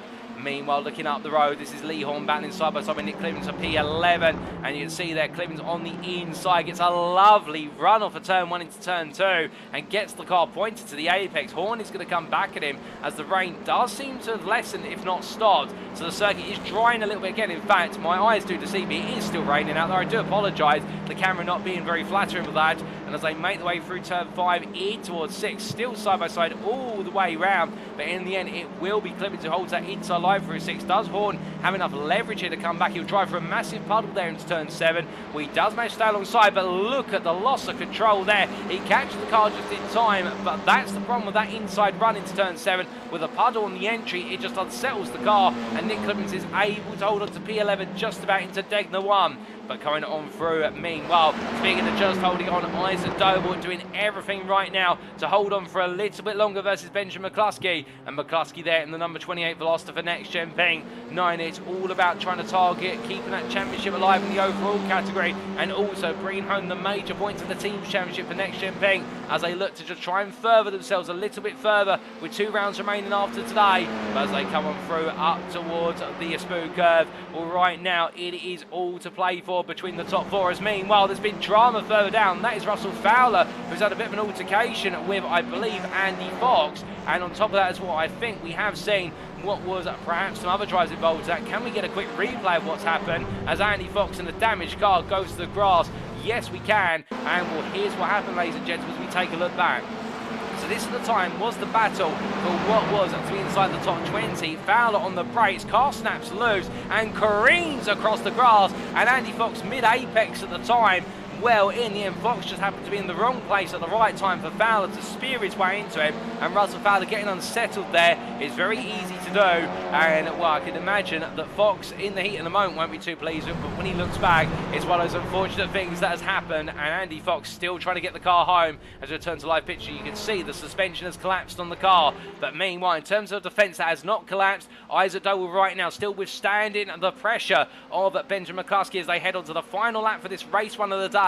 In towards turn one they come, and as they do, Alan McCain and Alex Meredith still right behind them as this top four makes his way into turn two, but a mistake there from Isaac Doble. Takes too much speed into turn one, puts himself on the outside curb, and as he brings it back together, Benjamin McCluskey thinks about trying to make the move into turn three around the outside, can't do it. Isaac Doble absolutely digs in, but right now this is the opening that McCluskey would have wanted. He'll want to keep the pressure on Isaac Doble. He'll want to get into his head now and try to make him make another unenforced error. And if he can do that, this may just come the way of Benjamin McCluskey right to the end. But Isaac Doble, he may be young, but he is not immature. He's a veteran when it comes to racing this close. And as they make the way through turn number 7, McCluskey almost takes the camera off the rear of the leading Honda as they head in towards the Degners. And will no success there coming through the opening third of the lap. Now, can he find it in the middle section? Well, we'll have to see as McCluskey gets the better run through Degner 1 into 2, but Isaac Doble still holding on, and the gap between the two of them could be literally cut with a piece of paper. 2 tenths between them right now as they make the way into the hairpin. And behind, you can see there, Alan McCain going defensive versus Alex Meredith. Meredith right now absolutely galvanised to try and make a move as soon as possible, but he's not quite able to find it as they make the way on out and in towards Spoon Curve they go. Meanwhile, in the AM lead battle, Mitchell West is still trying to find his way on past Jonathan Collins. He hasn't found it so far, and Matt Emmons is holding on by a sliver. This top three separated by less than half a second between the leader and the third place runner. But from then, we must come back to Alex Meredith. His dive to the inside into Spoon Curve, and the Whiskey Runners Racing driver has taken the lead of the prime class of Nick Clibbins, but will Clibbins come back at him on the run down the back straight? We'll have to say, as all the battle is kicking off left, right and centre, and as we look to the leaders, they roar their way past our camera in towards 130R. Isaac Doble goes defensive on the inside. McCluskey looks around the outside here, too wide they go into the corner. McCluskey looks for the cutback, but Doble's there. He's poised on the apex curve, and as they come towards Casio Triangle, he's just letting the car gingerly make its way over to the inside. McCluskey's going to try and go all the way around the outside. This is a brave move from McCluskey. He gets the nose ahead, and as they come out of the chicane, it's now a drag race to line. There's contact between the two of them, but Isaac Doble's still there. He's going to have the shorter run to the line. Can McCluskey hold on, or will it be Isaac Doble? It's too close to count as they cross the line, and I think Benjamin McCluskey has just taken it by 4 thousandths of a second. Isaac Doble P2. Alex Meredith holds on for the win in the prime class ahead of Alan McCain, and then it will be what is Duncan Racing completes the top 5. Josie Doble P6, Samir Javosky P7, Gavin Goddard P8, Wojciech Swirydowicz P9, Jamie Dory P10. Meanwhile, in the AM class, Matt Emmons is still holding on versus Mitchell West, but Emmons has done it. He will take the AM victory in race number 1 despite the pressure. He's withstood it all. He will take victory in the AM class P23 ahead of Mitchell West and Jonathan Collins as they finish within half a second of each other, the trio. What a race between them. And well, with that, ladies and gentlemen, we've still got some drivers to come on through. Give them all a round of applause in absolutely treacherous conditions. Craig Tillerson comes on home for P5 in the AM class, P29 overall, ahead of Roy Plummer, where you'll see the next gen red machine just crossing the line here now. And then it will be, last but not least in this race, none other than Marcel Fritsch with Gabriel Yilmaz having to be towed to the pits on the final lap. And well, Marcel Fritsch will take P7 in the end. Well, not P7, in fact, yes, he will take P7 in the AM class and P31 overall. But what a race finish, and goodness me, well, we need to get some replays of how all that fighting played out, starting off with how Alex Meredith retook lead on the final lap. And this is the replay, and as they made the way through turn number 12 versus Alan McCain, got to the inside, immediately dived down the brakes, and it was going to either be in his hands or both of them were going to go to the roll-off area. And you can see McCain there immediately trying to come back, but Alex Meredith nailing it on with absolute perfection there to make that move. And well, we then take a look at what was that battle for the lead to the finish line, ladies and gentlemen.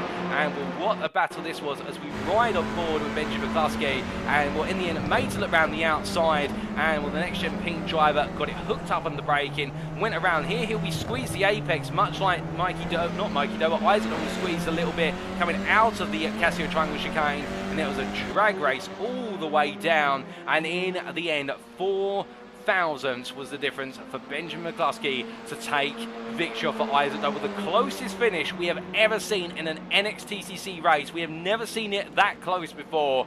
Oh my goodness, I can tell you that. And then of course we need to talk about the move made by Mitchell West to come back at Jonathan Collins right at the end of the race, and this was for the lead battle in the AM class, and it was made into the Kobayashi hairpin. Mitchell West up the inside of Collins, who left the door open, I suspect, to try and get the better run after Matt Emmons, and in the end this gave Emmons a little bit of breathing room coming on through turn number 12. But as they made the way on around, we were still side by side all the way through 12 into turn 13, but this is where Mitchell West got ahead in towards the braking zone, and then Collins just had to try and come back, as there was an instant there. I believe that was an instant for one of the Doble Motorcycles cars, so you saw the bumper hanging off of it right towards the end, and I believe that may have been the car of what was Sam Van Olst, ended up in tears right at the end.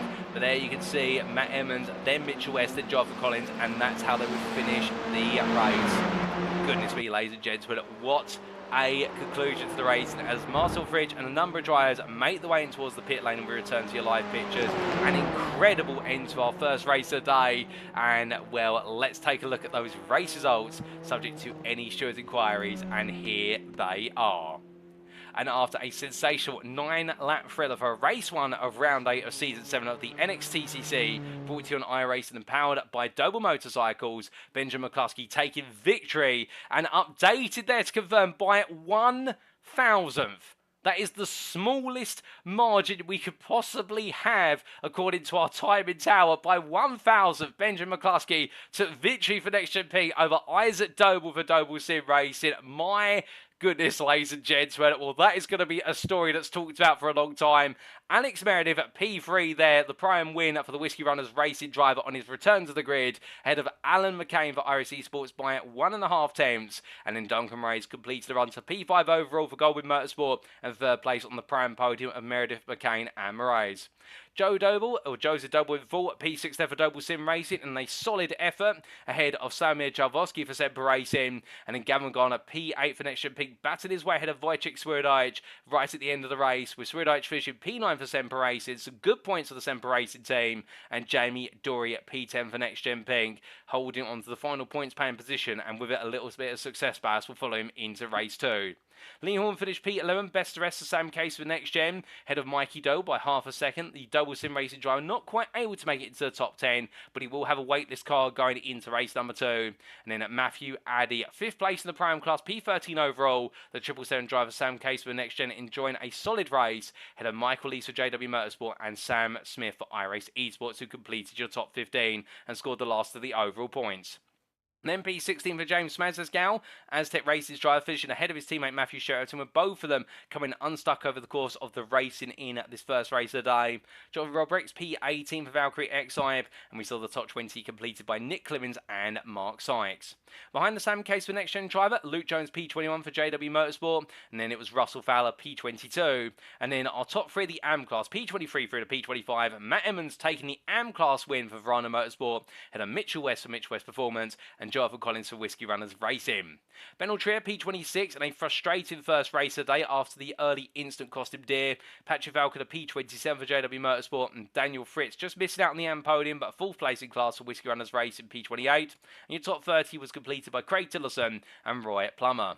Marcel Fritz P31, and then Andy Fox with the late instant cost him dear P32 for Goldwyn Motorsport, but a lap ahead of teammate Sam Van Olst with that final lap instant seeing him toe to the pits. And then Gabriel Yilmaz Fisher a lap down as well. And our sole retiree from this race started on slicks. It was a gamble that didn't pay off. We had 35 starters, 34 of them we classified as finishers, as Adam Delmont will take P35, but a non-finish as he did not complete over the half race distance. So 35 starters, 34 finishers, of which 32 of them on the lead lap, ladies and gentlemen, and that was just race number 1 of the day here at the Suzuka Grand Prix circuit in Japan. We've got plenty more racing to come, but will the conditions continue to prove changeable, or will they stay static? Could we see some drier conditions? It's been a while since we've seen a dry circuit. Well, all that and more we'll have to wait and see, as we'll be back for the second race of the day in approximately 7 to 8 minutes time. But as we do step away, here's a word from our title sponsor for this season, and of course that being none other than Doble Motorcycles. We will see you very shortly for plenty more racing action. If you are looking to buy your next two-wheeled machine or ATV, why not consider Doble Motorcycles?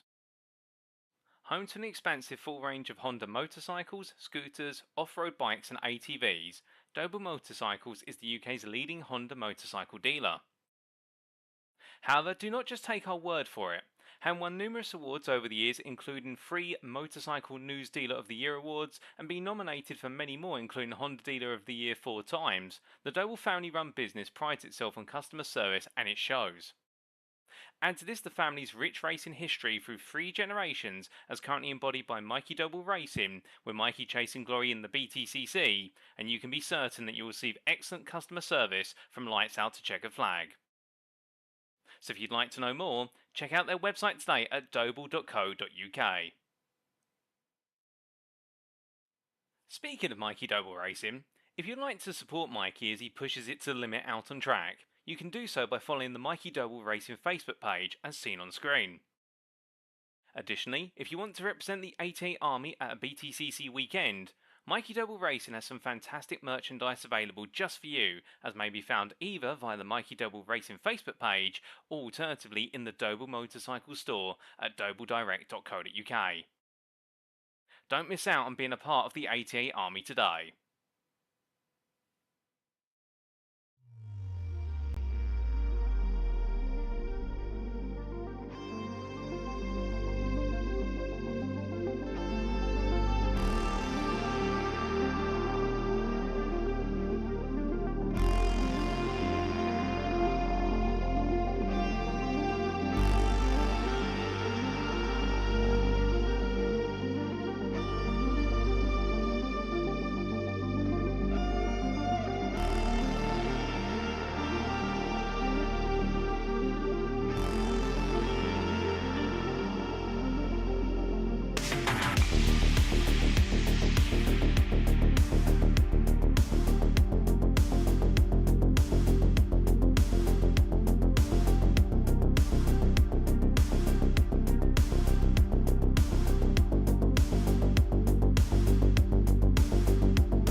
And we are back, ladies and gentlemen, for the build-up to race number 2 of round 8 of the NXTCC Season 7. And here at Suzuka, we have already had history made today with our closest ever finish in a race for the overall win. Indeed, we've gone back for the history books, and we've never seen a race end up where the winner took victory by 1,000th of a second. Such was the gap between Benjamin McCluskey and Isaac Doble, with the victory falling to this man at the checkered flag of Benjamin McCluskey. And indeed, when it's that close between two drivers, well, I don't think even Isaac Doble could be too disappointed at that one, knowing it was by a hair that we saw Benjamin McCluskey take victory. But as Phil McDougall there says in the YouTube chat, and indeed, hello to you, Phil, I hope you're doing well, a veteran of NXTCC and many a NXTGEN Racing League for CXR Project Black back in the day, and well, a regular fan who tunes in, no doubt about it. It wouldn't be quite the same if we didn't see Phil's name in the YouTube chat. The circuit has gone dry indeed. Between race 1 and race 2, we have seen the sun come out and the circuit has dried off. A lot of the standing water has gone into the drains, and well, this means we are now in very different conditions for what is at least our second race of the day. And this could be a bit more of a conventional race, but it could also be a race that switches things up in terms of drivers who excel more in the wet compared to the dry may suddenly see their pace brought back a notch, and those who are better in the dry suddenly will take a big step forward. But speaking of taking big steps forward, well, since race number 1, we do have a new name on the grid for the purposes of race number 2, and it's another member of the Full Tilt Motorsport Garage, and it is the 113 that's joining for the rest of the season, as I understand it, of Benjamin Gregory, or Ben Gregory as he's known in short, and indeed that's how we'll refer to him going forward. And he's bringing the Full Tilt Motorsport 113 Elantra to the running order. And as he makes his way on around, well, I'm going to see if we can steal a quick word with him whilst he's making his way on through, because of course it's always great to have some new blood on the grid, no doubt about it. And as he makes his way on down the back straight, well, let's see if we can catch a quick word with Ben. Good evening to you, Ben. Hopefully you can hear me. You got time for a quick chat? I do. Well, Ben, hello. New to the grid, and with only a minute to go before we go for your first ever race in the NXTCC, how are you feeling?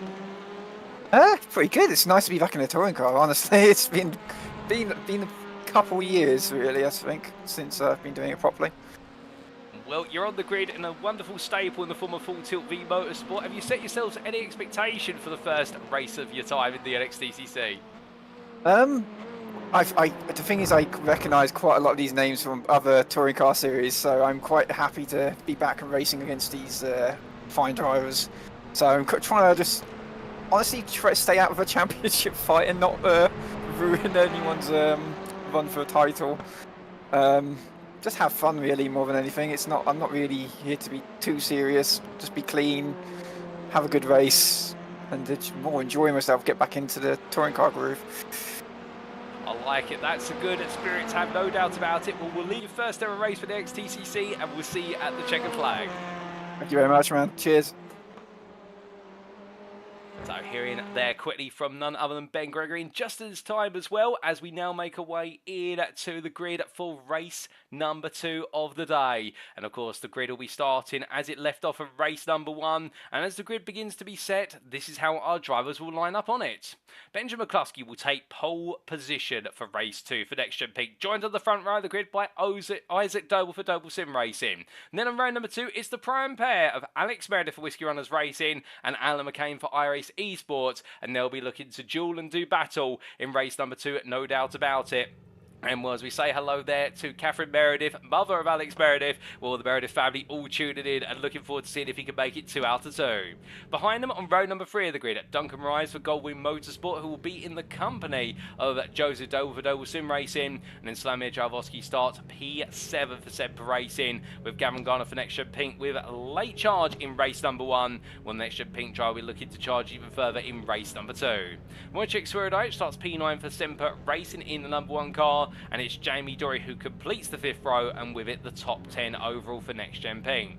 Lee Horn starts P11, best of the rest. He's becoming synonymous with that for Sam Case for the NXTGEN. He's had the most P11 starts of any driver this season, and he's joined on the 6th row of the grid by Mikey Doble for Doble Sim Racing. We then have on row number 7 Matthew Addy for Sam Case for the NXTGEN and Michael Lees for JW Motorsport. Great battle in between them in race number 1. Could we expect plenty more in race number 2?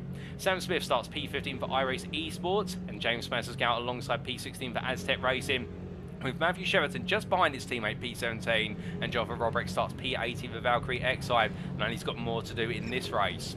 Then to complete the top 20, it's Nick Clemens for iRacing Esports and Mark Sykes for Sam Case for the NXTGEN, with Luke Jones starting P21 in the challenging first race of the day, where you hoping he can take the challenge to his rivals this time around, and alongside him in the 11th row will be Russell Fowler, P22 for Performance Link Esports.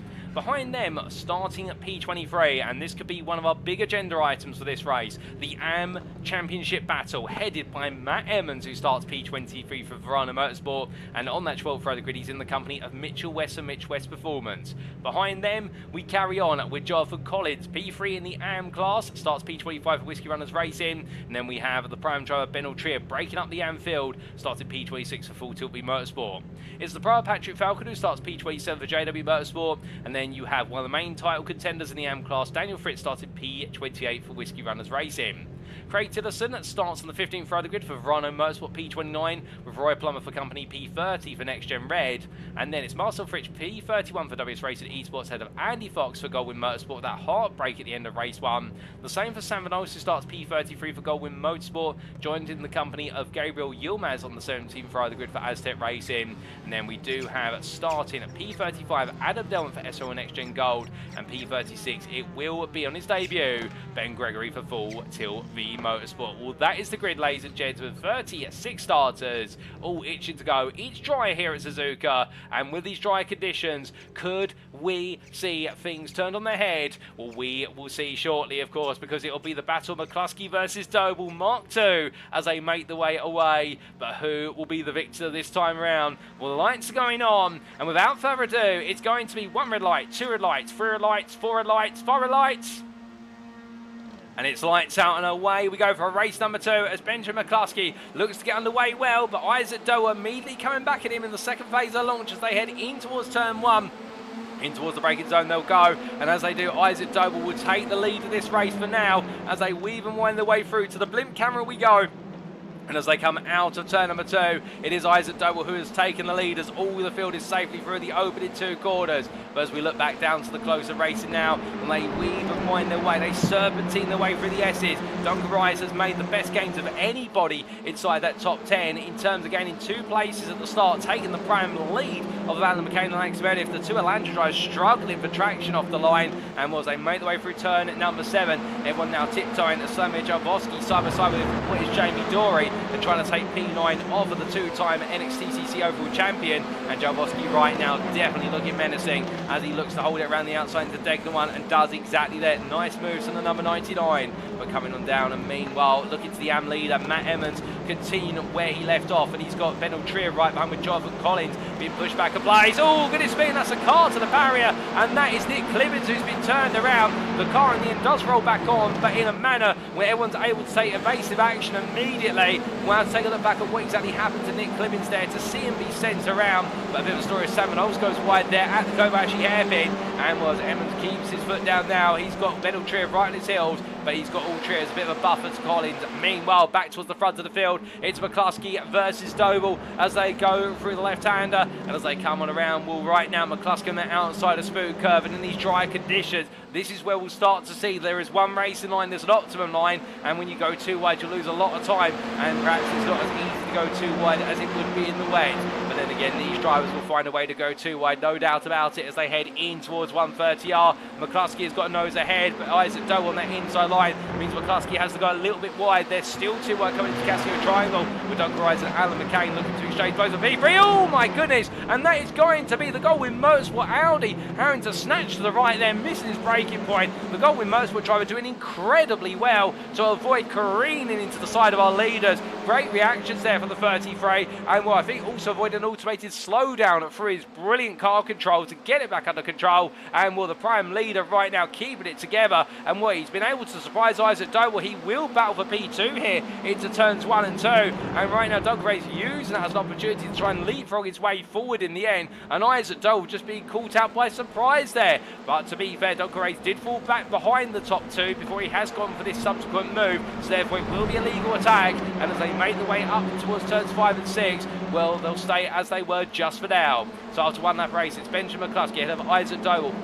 followed by your prime leader of Duncan Ryan, then Alan McCain P4, Joseph Doble P5, Alex Meredith P6, Wojciech Swirydowicz P7, Gavin Gardner P8, Slavomir Jaworski P9, and Mikey Doble completes your top 10. P11 is Jamie Dory, best of the rest, but meanwhile your AM leader Matt Emmons P19, and he's just gradually pulling away as Ben Trier, they're flashing his lights, the prime driver, I think to try and say to Emmons, look, would you mind letting me go now there's no AM drivers near you, but I think Matt's just got his head down and is trying to focus on the race at hand. Meanwhile, in the battle for second place in the AM class, that's Mitchell West up the inside of Jonathan Collins into Degner 2, and these two are literally giving each other the bare minimum breathing room as they go battling, but we love to see it. But I would imagine that right now Collins is becoming more and more invested in keeping West behind him as Evans is just being allowed to run away. Oh, goodness me, and that is Daniel Fritz with a bit of drama at the hairpin. He drops all the way down to P33, and a frustrating moment there for Daniel Fritz. We'll have to get a replay of that, but the first replay we need to get is a replay of what happens to Nick Clemens on the opening lap, and here is an explanation.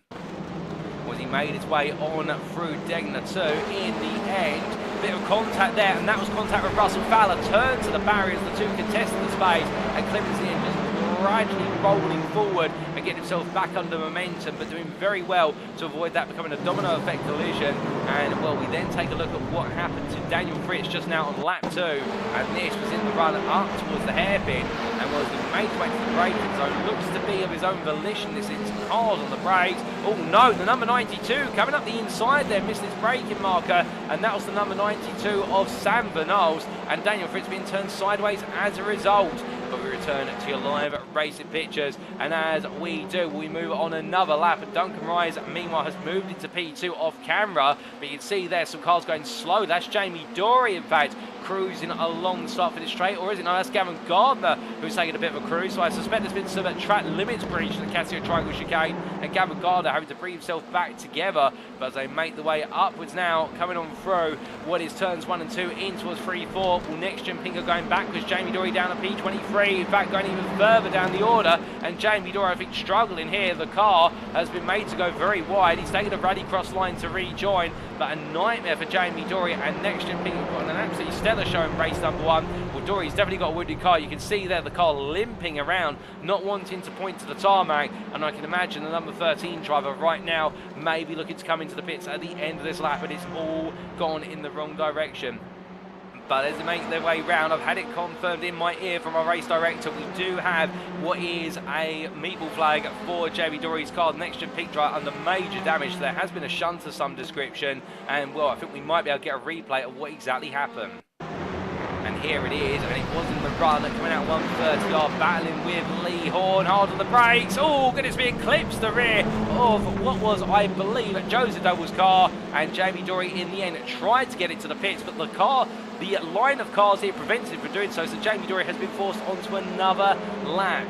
But meanwhile, as we return to your live racing pictures, well, we've got plenty of battling out there, including Michael Lee. So as soon as we look at and talk about the fact he's battling with what was at the time Slavomir Jaworski, he's sent spin into the gravel but avoids the barrier thereabouts, but drops down to P21 behind Matt Emmons. You could not make this up, and the fact is absolute chaos out there right now, and Emmons is going to steer clear at least and just let him take that inside line to 130R. And well, we say hello to Katie to the Facebook chat once again, who's asking where is the final reverse grid position. It's P23, anywhere between P13 and P23. Our drivers are eligible to be in the reverse grid draw, but of course you want to be as high up as possible in terms that you want to be ideally P13 to guarantee you are in that reverse grid. But meanwhile, one driver who will fall out of that reverse grid will be Matthew Addy as he rejoins. He's been involved in drama at Casio Triangle as he tries to get the car across the road into the pit lane, and well, there's the whole joke about chicken crossing the road, but here it's the Audi that tried to cross the road to get to the pits, and there's no joke here, there's no punchline. This is painful for the 777 drivers. Jamie Dory is also in, and the same case for NXTGEN driver finally makes it in to the pit limiter line, but as he does so, and we're nearing the halfway point of this race, well, Benjamin McCluskey completely in control right now by 2.5 seconds over Duncan Prix, and Isaac Doble a bit further back, with Wojciech Swirydowicz encroaching closer and closer here, and I would imagine that success valve, so the P2 finish in race number 1 is starting to bite into the number 65 driver, and of course now we're in the dry, we're seeing a very different style of racing for all of our drivers here, and it looks though our dry runners seem to be finding a bit more pace. Wojciech Swirydowicz definitely enjoyed the dry conditions. albeit the car that's got a lot less weight in it as well. But as they come down into Degler 2, we can see how close it is, the battle of the two Hondas, as Swirydowicz within 2/10, they're coming out of Degler 2, up the right as they go in towards what is the hairpin. Swirydowicz immediately launches it up the inside, and well, that is Swirydowicz showing his knowledge and experience and knowing exactly what the car can do and makes it count, no questions asked. But as he does so, meanwhile, we look a little bit further down the order, and this is the fight for P5 in the AM class between Gabriel Yilmaz, Daniel Fritz, and Roy Plummer. Keeping in mind, of course, Fritz was ahead of this group before he ended up in that instant with what was Sam Van Olst at the hairpin a couple of laps ago. So he's now trying to recover his way. With Matt Emmons leading still in the AM class currently, you would imagine that Daniel Fritz right now will want to try and minimise the damage as much as possible, because Emmons is being able to steal the championship away should he make it 2 wins in a row so far today. And if he can make it a third in race number 3, well, that will compound the pain, no doubt about it, for the Whiskey Runners racing driver. But as he rides the back of Gabriel Yilmaz, and we ride aboard here with the number 31, gets extremely close but not at the right time, and as they power their way along with that Audi RS3 as it disappears into the ether and rematerialises, well, in the end it's got a lot of straight line speed, but Daniel Fritz is going to go for this. He's going to look up the inside, too wide they'll go then into 130R. Fritz forces the door open as much as possible. A lovely move there for Daniel Fritz, and that is a man who knows that he needs to keep his championship alive. Yilmaz tries to come back at him but won't be able to, and Daniel Fritz will lead the trio on through onto another lap, now to P5 in the M class, P27 overall. But as he does so, meanwhile, Speed 1 driver who's got to be in his bonnet right now, and he's buzzing to make his way through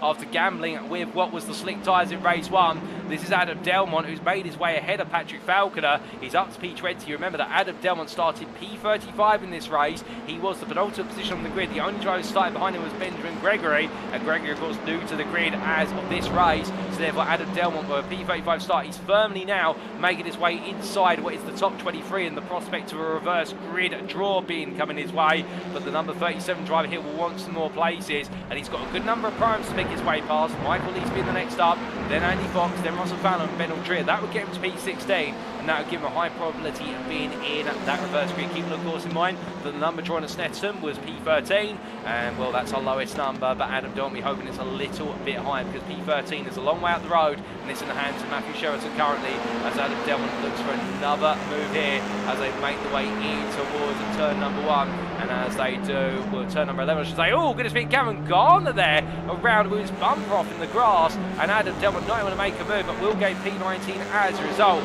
Meanwhile, elsewhere on circuit, I can tell you that Wojciech Swirydowicz is already up to P2 after passing Isaac Doble. Duncan Rice has fallen behind this group, and well, Wojciech Swirydowicz right now is lapping a second a lap faster than anybody else out there. A 2:14.54 was his previous lap to McCluskey's 15.51. And Wojciech Swirydowicz is absolutely flying right now and is chasing after what would be that win. And well, it's been some time since we've seen him take an overall win, that's for certain. And well, he makes his way out of 130R, pushing to the absolute limit, and then some in the runoff area, and will need to be careful. But as he comes through the right into left, we need to take a look back at what exactly happened to Gavin Gardner in that brief moment. And here's the replay, ladies and gentlemen. This was unbreaking into the hairpin, onto the brakes when the number 390 of Matthew Sheraton and Gavin Gardner sent to the barrier, and he's going to be very frustrated with that one. And well, a difference of braking zones there between the drivers, but in the end, Gavin Gardner coming off the worst and has had to be towed to the pits as a result.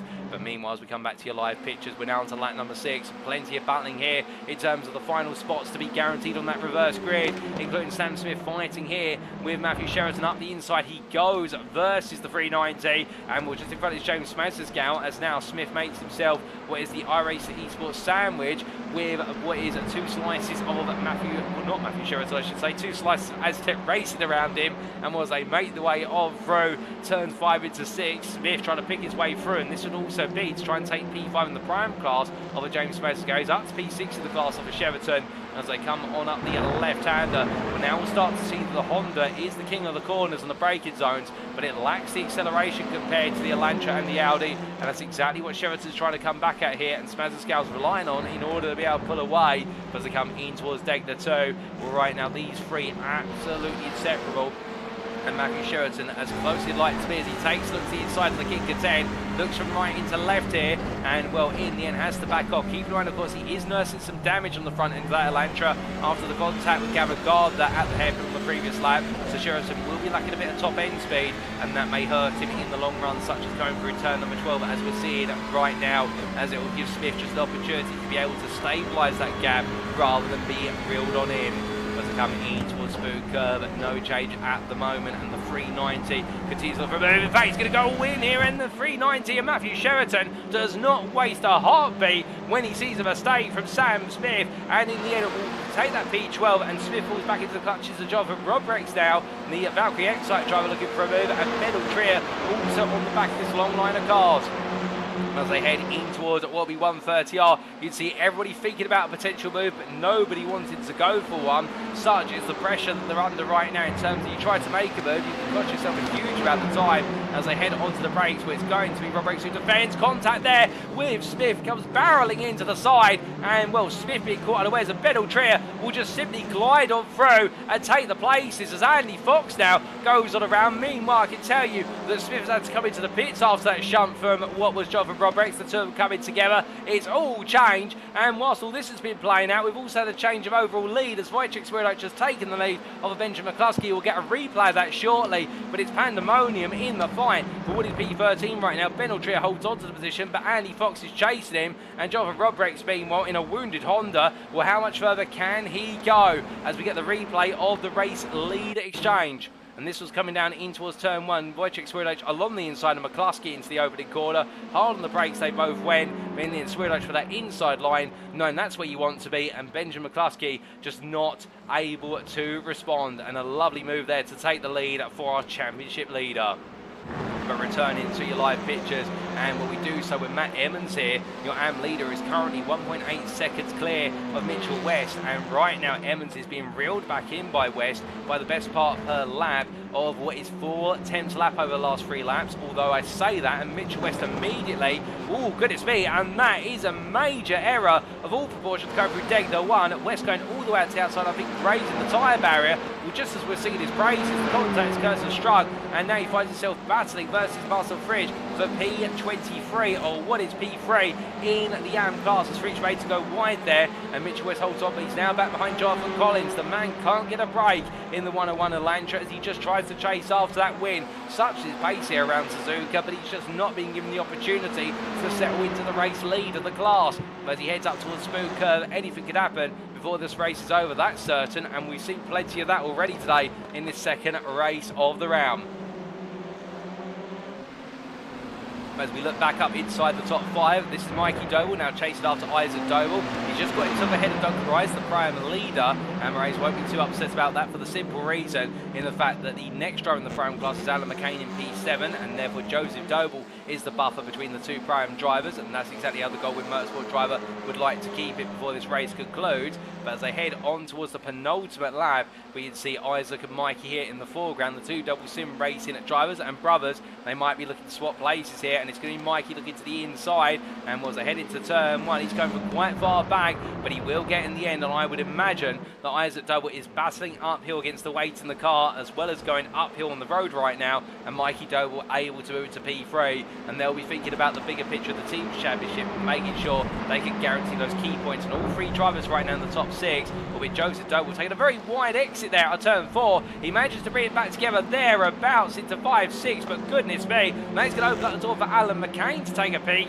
into turn 7. He can't find it, backs out, but Joseph Doble almost seen it all fall away, and it seems though whenever we can praise the driver at the moment, it all seems to fall apart. Well, the commentator's curse, it's definitely striking in race number 2, there's no doubt about it, and just behind, well, we can see Alex Reddiff and Alan McCain, they find themselves compressed together now as they fight over P2 in the prime class, and well, both of these drivers, of course, starting on what was the second row of the grid for this race, have been swept away by Duncan Rise, and right now in their own little fight for the runner-up spot in the prime class, Merida takes a look up the inside, can't quite find it as everyone concertines together, but there we can see does get the exit on a bit of a tighter line compared to McCain, but McCain in the end is just able to get the throttle down much more comfortably, and Alex Meredith is made to wait his turn as they come out of 13 in, will come out of wait turn 12 in towards 13 at Spoon Curve. Here comes Lee Horn, and well, as Horn looks up the inside, it's a late dive on the brakes there from Lee Horn. Does he get it stopped in time? No, he doesn't. He uses the runoff area there, and well, he's able to bring it back together, but the marbles and those tyres are not going to be helping that Honda, and you can see he's struggling for grip on the exit of Spoon Curve, and that is going to give Alex Meredith every justification to look up the inside into 130R. But who's going to be the victor of these two as they make the way down? Winning Alex Meredith having to tuck back in, he hasn't got the speed, and Horn is able to hold on there. Was a bit of a liberal use of track limits in order to make that pass stick, but I think that might go to the stewards afterwards if it's reported. And as they head in towards Casio Triangle, the clouds are coming back over the circuit. I don't think we're going to see any rain before the end of this race, or if we do, it's not really going to affect the circuit too much. But as they all come down, well, down in towards the final corner, and well, on to the final lap of racing they go. It's starting to calm down further down the order, but meanwhile, towards the back end of this top 10, it's anything but calm as Joseph Doble needs to keep Alan McCain and Lee Horn behind him. McCain's going to look to the inside here, the Elantra trying to steam up the inside, but contact between McCain and Joseph Doble. McCain sent sideways there, a small love tap between the two of them, but Joseph Doble holds on, and Lee Horn able to avoid what was the wayward iRacing Esports Elantra. Alex Meredith takes the place, and Samir Javosky just sneaks ahead of Alan McCain, and McCain doing incredibly well to bring the car back into the right direction. And well, now for Alan McCain, can he find a way to get back onto the podium? Samir Javosky holds the final prime position on that podium, it should be said, with P9. Meanwhile, in the hunt for P13, it's currently in the hands of Ben Altria. He's got Andy Fox behind him, but Altria is looking rather comfortable in terms of bringing home that guarantee to be on the reverse grid. And as he makes his way on through, well, meanwhile, Matt Evans, your AM leader in the championship and in class currently in this race, P18, and could be within sight of a potential reverse grid inclusion, depending on what numbers drawn, and given he's quite high up. And Jonathan Collins, P21, well, right now is just trying to steer clear of Mitchell West all the way to the very end in the hunt for P2 in the AM class. As the drivers head in towards turn number 11, well, meanwhile, back up the order, we look to James Smatsensgal, and he's got Matthew Sheraton for company in the battle for P5 in the prime class between the two teammates. And will Sheraton looking the faster of the two going for turn 12 in towards Spoon, but I think this is only going to go one way. It's going to be Smatsensgal stays ahead for now as they come into left-hander, and down they'll make the way on through the rest of Spoon Curve. But as they do an exit out onto the back straight, well, meanwhile, we look back up towards what will be your race leader, and well, as he makes his way into Casio Triangle, with the circuit getting drier, and Wojciech Swirydowicz started towards the bottom end of the top 10. It was looking to go only one way from the start, and he's done exactly what he's meant to do in this race, and that is add another win to his tally as Wojciech Swirydowicz takes victory for Semper Racing, and with it furthers his championship campaign. Head of Benjamin McCluskey, P2 for Next Gen Pink. Mikey Doble leads on over P3, P4 for the Doble Sim Racing family, ahead of brother Isaac. Prime win will go to Duncan Rise for Goldwyn Motorsport in a stellar effort. After leaping his way into the prime lead, he never looked back, ahead of Lee Horn and Joseph Doble. Alex Meredith, your run-up in the prime class P8, ahead of Slavomir Javosky, who returns to the prime podium after a long hiatus of Semper Racing. And then your top 10 completed by Alan McCain. Meanwhile, it goes to what is Verano Motorsports car of 72, and that is Matt Evans' car that makes it back-to-back and wins P18 overall, ahead of Jonathan Collins, runner-up in the AM class P21 for Whiskey Runners Racing, and Mitchell West will take P3 in the AM class in a frustrating race, knowing he had the pace to take victory, but in the end he's been scuppered and cover cropper multiple times. You can see that look at the left hand side of the car. That Elantra is definitely worse for wear, and to bring it home on the AM podium is testament to his determination. But we still have a couple of drivers yet to finish this race, including Mark Sykes, who will take P34 for Sam Case of the Next Gen, and then we will shortly have Russell Fowler and Gavin Garner, who will both finish on the lead lap, and this will mean that all of our drivers who started this race will be bringing on home what will be their finish on the lead lap, as Russell Fowler, in a challenging day so far, will come on home P35, P70 in the Prime class. So no points overall or in the Prime class, but as he makes his way on down, he will take his checker flag for this race, and then it will be none other than Gavin Gardner who will be our last finisher. After that altercation between himself and Matthew Sheraton going into the hairpin midway through the race, Will Gardner comes into the pits there, and he'll still be classified as P36 regardless.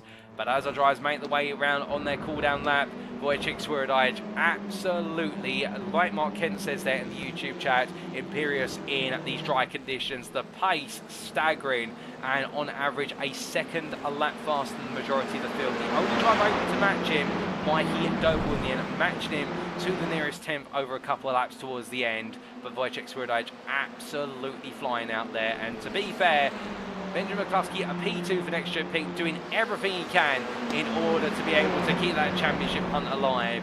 But it seems to be tilting back in the favour of Swirydowicz. We've got one more race to go, and Mikey Doble on the third spot of the podium with an absolutely solid drive. Duncan Murray's taking the Prime win with a P5 overall. He'll be absolutely pleased as punch with that, given the fact it's been some time since he's been on the top step of the Prime podium and bringing home a key result for Goldwyn Motorsport after the struggles in race 1.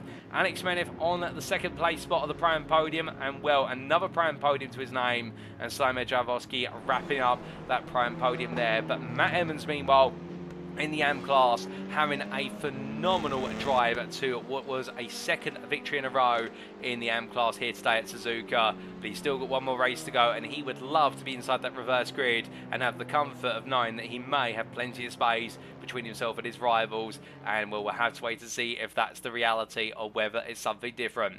Jonathan Collins just behind him there, P2 in a challenging race, and Mitchell West will be the most frustrated of them all with that P3. But as our drivers make their way into the pits, let's look at those race results subject to any stewards' inquiries, and here they are for race 2 of round 8 of season 7 of the NXTCC, powered by Doble Motorcycles. Wojciech Swirydowicz then was the winner for Semper Racing by 3.5 seconds over Benjamin McCluskey, with the NXTGEN Pink driver being followed up by Doble Sim Racing's Mikey Doble. Just missed out on the podium was the Doble Sim Racing teammate of Isaac Doble, but ahead of Duncan Moraes there by almost a second, with Moraes taking the Pro-Am win for Goldwyn Motorsport, ahead of Lee Horn and Joseph Doble, with the same case for NXTGEN and Doble Sim Racing drivers being followed up by Alex Meredith for Whiskey Runners Racing, your runner-up in the Prime class. Slimer Jaworski, it's been some time since he's been on the Prime podium, but makes it a P3 in class, P9 overall for Semper Racing, and 3 attempts behind him, Alan McCain, who missed out in the end after a late instant, as we saw into turns 1 and 2 in his battle to try and take what was P2 in the Prime class. P4 in class in, P10 overall for the RS Esports driver, and then Matthew Sheraton, best the rest, P11 for Aztec Racing, head of teammate James Masasgal. Ben Altrier was P13, guarantees himself a spot in that reverse grid, and for the Full Tilt Motorsport driver, Andy Fox for Goldwyn Motorsport P14, with Patrick Falconer completing your top 15 overall for JW Motorsport, and a great drive to P15, given he started well outside the top 20. Jonathan Robrix, P16 there for Valkyrie X-Type, half a second clear of Michael Lees, with Matt Emmons, your AM winner, making it 2 out of 2 so far today for Verona Motorsport. And then Adam Delman and Sam Van Alst completed your top 20. And a special mention to Adam Delman for SRL and NXTGEN Gold, started P35, finished P19, hard fought there, and will harbour his deficit to the front of the field. Jonathan Collins was P21 for Whiskey Runners Racing, runner-up in the AM class, head of Mitchell West for Mitch West Performance, who ran off the AM podium. And then we saw Marcel Fritz just missed out on the AM podium, but 4th place in class, P23 overall, and the final potential reverse grid position for the Nova Sever driver from Austria, head of Ben Gregory on his debut, P24 for the P36 start. A good effort there for the Full Tilt Motorsport driver, head of Daniel Fritz. Nick Clemens finished P26 ahead of the NXTGEN Red and NXTGEN Pink pair of Roy Plummer and Jamie Dory, with misfortune striking Jamie Dory midway through the race and needs coming to the pits for repairs.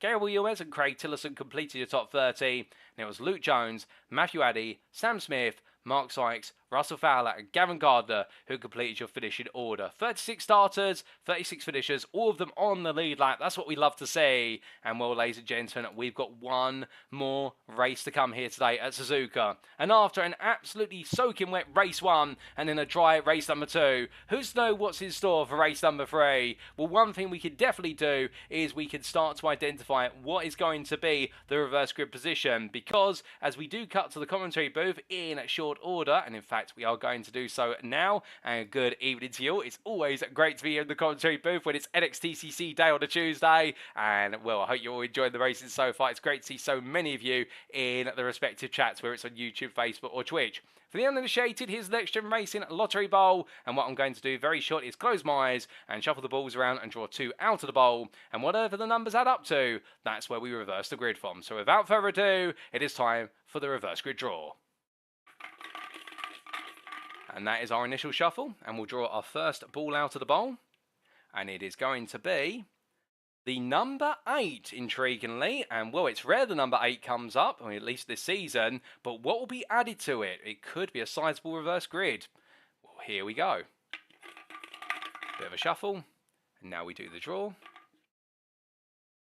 And our number, joining the number 8, it is going to be the number 11, which means, ladies and gentlemen, it will be a top 19 reverse grid, and I can't believe I'm about to say this.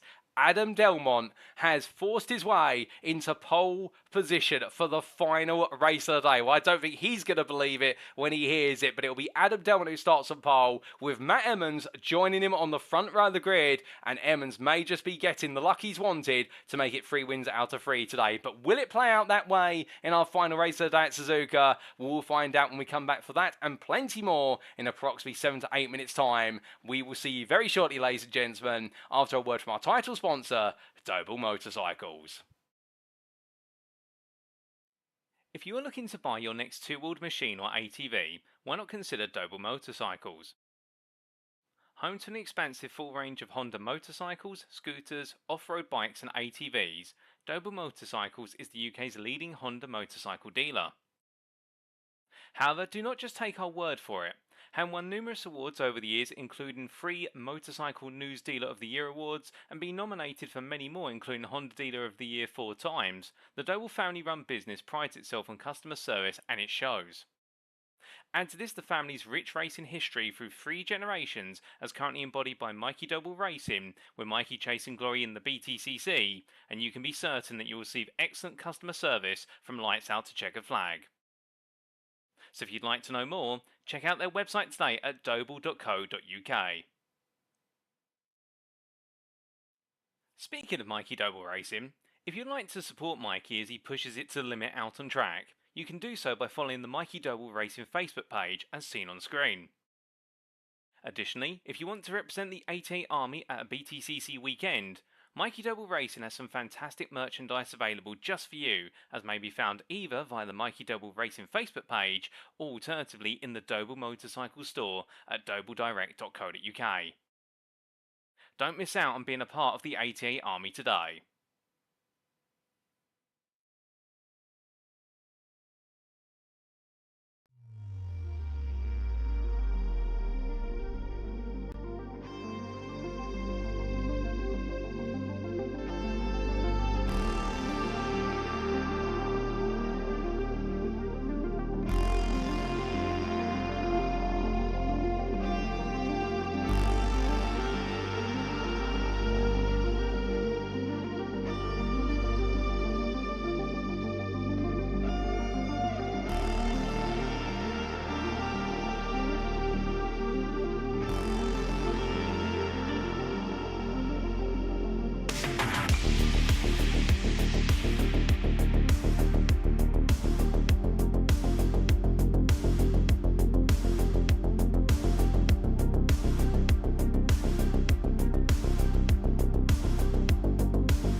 we return for one final race of the day, ladies and gentlemen. Race 3 of 3 here at Suzuka's Grand Prix circuit. And with the clouds that were coming over towards the end of race number 2, well, it pleases me, or perhaps displeases me, depending on your preference, to say that the circuit does look to be a little bit moist and the rain has returned one more time. Albeit it's light at the moment, and I think our drivers will be looking to see if they can get away with slicks, but it means our final race is going to have changeable conditions, and with a top 19 reverse grid, it is all to play for. But one driver who has earned his way onto that reverse grid is none other than Adam Delmon, and well, you could not make the story up, and indeed, as we do the lottery draw, it's always done blind, and well, Adam Delmon, as we can see him here, is the man who finished P19 in race number 2 and found his way into what is pole position for the final race of the day. But as he makes his way around in this final practice warm-up session, well, we'll see if we can catch a word with one of our drivers before we do go racing for the final time, and we're just trying to see who we can get a patch through to. And well, at the moment, I think it's going to be most of the drivers that may not be available at the moment, and I think they're all focusing on getting themselves set for the final race of the day. Completely understandable, and well, with the amount of driving that's been going on now and everyone digging in as much as possible, it definitely has been a challenging pair of races, and I can imagine the energy levels, well, they'll definitely be pushed to their limits at the moment. In terms of a quick word, we may just be able to get a quick word perhaps from Lee Horn, and well, we're going to see if we can grab a word from him now in terms of getting a word from one of the favourites on the grid in terms of his much loved, in some cases, with NXTGEN. Let's see if we can get a patch through to the car. Well, as we try to get a word with Lee now. Good evening, Lee. Do you have time for a quick word? Indeed I do. Lee, 2 races down, 1 more to go. You've been right in the thick of it in changeable conditions. How are you feeling for race 3? I've been loving it, to be honest with you. I was on a proper mission in that race just there after having a little bit of a, let's just say, a little bit of contact from a teammate there that lost me at police. But yeah, been thoroughly enjoying it, and I'm looking forward to race 3, albeit not quite sure what the weather's going to do. Looks like it's possibly going to rain towards the end of the race. So it's whether you can hang on to the slicks or not, or whether it gets wet enough to dive in and grab some wets. Well, we'll have to wait and see. Like you say, a bit unpredictable. Have you got any thoughts on what your strategy is going to be, or are you keeping tight-lipped about it? I'm honestly just going to suck it and see as I go. I've been really happy with the performance so far. Had a poor start in race 2, spinning it up, and then also race 1, spinning it up. Yeah, been involved in a few things, but been determinedly going forwards quite well. So yeah, I'm going to see how it goes. I'm hoping I can sort of hang it out on the slicks, because I think there'll be quite a time loss, obviously, coming into the pits. But we're going to have to wait and see. Well, all the best for race 3, Lee. We'll see you at the checkered flag. Thank you very much, Paul. Cheers. So hearing there quickly from Lee Horner, but as all of our drivers make the way onto the grid, let's walk you through it for the final time today, and this is how they line up for race 3 of 3. Adam Delmon takes the top 19 at reverse grid at pole position for SL NXTGEN Gold, joined on the front row of the grid by pole sitter, 2-time winner today so far, Matt Emmons for Verano Motorsport. Michael Lee starts P3, prime pole sitter for JW Motorsport ahead of Jonathan Robrex for Valkyrie X-Hype. Patrick Falconer starts P5 for JW Motorsport ahead of Andy Fox for Goldwing Motorsport. Then it's Ben Altrier and James Mazersgal for Full 2B Motorsport and Aztec Racing respectively, who line up on row number 4. Maverick Sheraton starts the race P9 for Aztec Racing, and your top 10 is completed by iRacing Esports' Alan McCain. And then starting at P11, Slavomir Jalvoski in the number 99 for Semper Racing with that fantastic P3 finish in the Prime class in race 2. Can he make it another podium in the final race of the day for the class? We'll have to see. He's got the company of Alex Meredith for Whiskey Runners Racing on that 6th row of the grid, and then behind them it is Joseph Doble for Doble Sim Racing and Lee Horn for Sam Case for NXTGEN, with both drivers enjoying a rather favourable race number 2. But as we're just hearing from Lee there, with potentially changeable conditions towards the end, he's going to gamble on the slicks to start with, and we'll see what happens at the checkered flag. Duncan Rise, your prime winner from race 2, starts P15 for Goldwyn Motorsport in the company on the 8th row of Isaac Doble for Doble Sim Racing. And it's Mikey Doble for Doble Sim Racing and NXTGEN Pink's Benjamin McCluskey who line up on row number 9, with the top 19 reversal being completed at Wojciech Swirydowicz, the winner from race number 2 for Semper Racing, and then completed the top 20 at Sam Van Ols for Goldwyn Motorsport, who just missed out on that reverse grid. Then on row number 11, it's the Ampere of Jonathan Collins for Whiskey Runners Racing and Mitch West Performance Mitchell West, who right now is a prime candidate for driver of the day with his performances in qualifying and races 1 and 2. He has been ringing the pace out of that Hyundai Elantra, and well, the frustration has come with not taking a win so far, but could Lady Luck be on his side for race 3? We'll have to wait and see. Marcel Rich P23 there for WS Racing Esports just behind, and then P24 Ben Gregory for Full Tilt B Motorsport. And then we do see on row number 13 Daniel Fritz for Whiskey Runners Racing and Nick Clemens for iRacing Esports, with Roy Plummer starting P27 for Next Gen Red just ahead of Jamie Dory for Next Gen Pig. In a frustrating race number 2, Dory's got it all to do in the final race of the day. Gabriel Yumas for Aztec Racing and Verona Motorsports Craig Tillerson complete your top 30, with Luke Jones P31 for JW Motorsport ahead of Matthew Addy for Sam Case for Next Gen.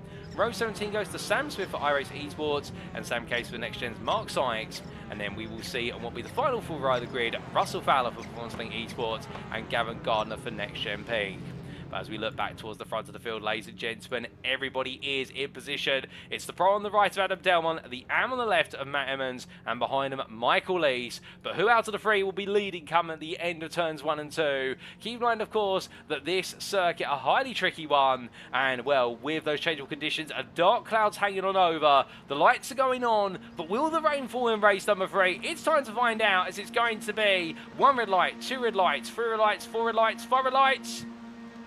And it's lights out and away we go for the final race of the day as our drivers roar the way off the line and up towards turn number 1. A good number of drivers started on dries, a couple gammon on wet. You can see that on the timing tab. Oh, goodness me! And that's Nick Clemens and Daniel Fritz coming together. Carl coming back across. Mark Sykes being collected in that as well. We'll have to wait and see what happens in terms of any potential safety cars, but I think they'll clear it rather rapidly. But that's disaster. We've got at least 6 drivers affected by that race start. But Adam Delmont gets a good start. Michael Lees already up into P2. And Matt Emmons falling back to P3 there, but Delmont nailing his start and looking now to just try and run away as long as he can as the rest of the field filters its way on through. Meanwhile, that is Jonathan Robrix has gone round in what is the run through turns 5 and 6. The Valkyrie X-Type driver is reset towards the back of the grid now as he rejoins in P30. It's been a dramatic start, the most dramatic of our 3 races, and Wojciech Swirydowicz already up to P12.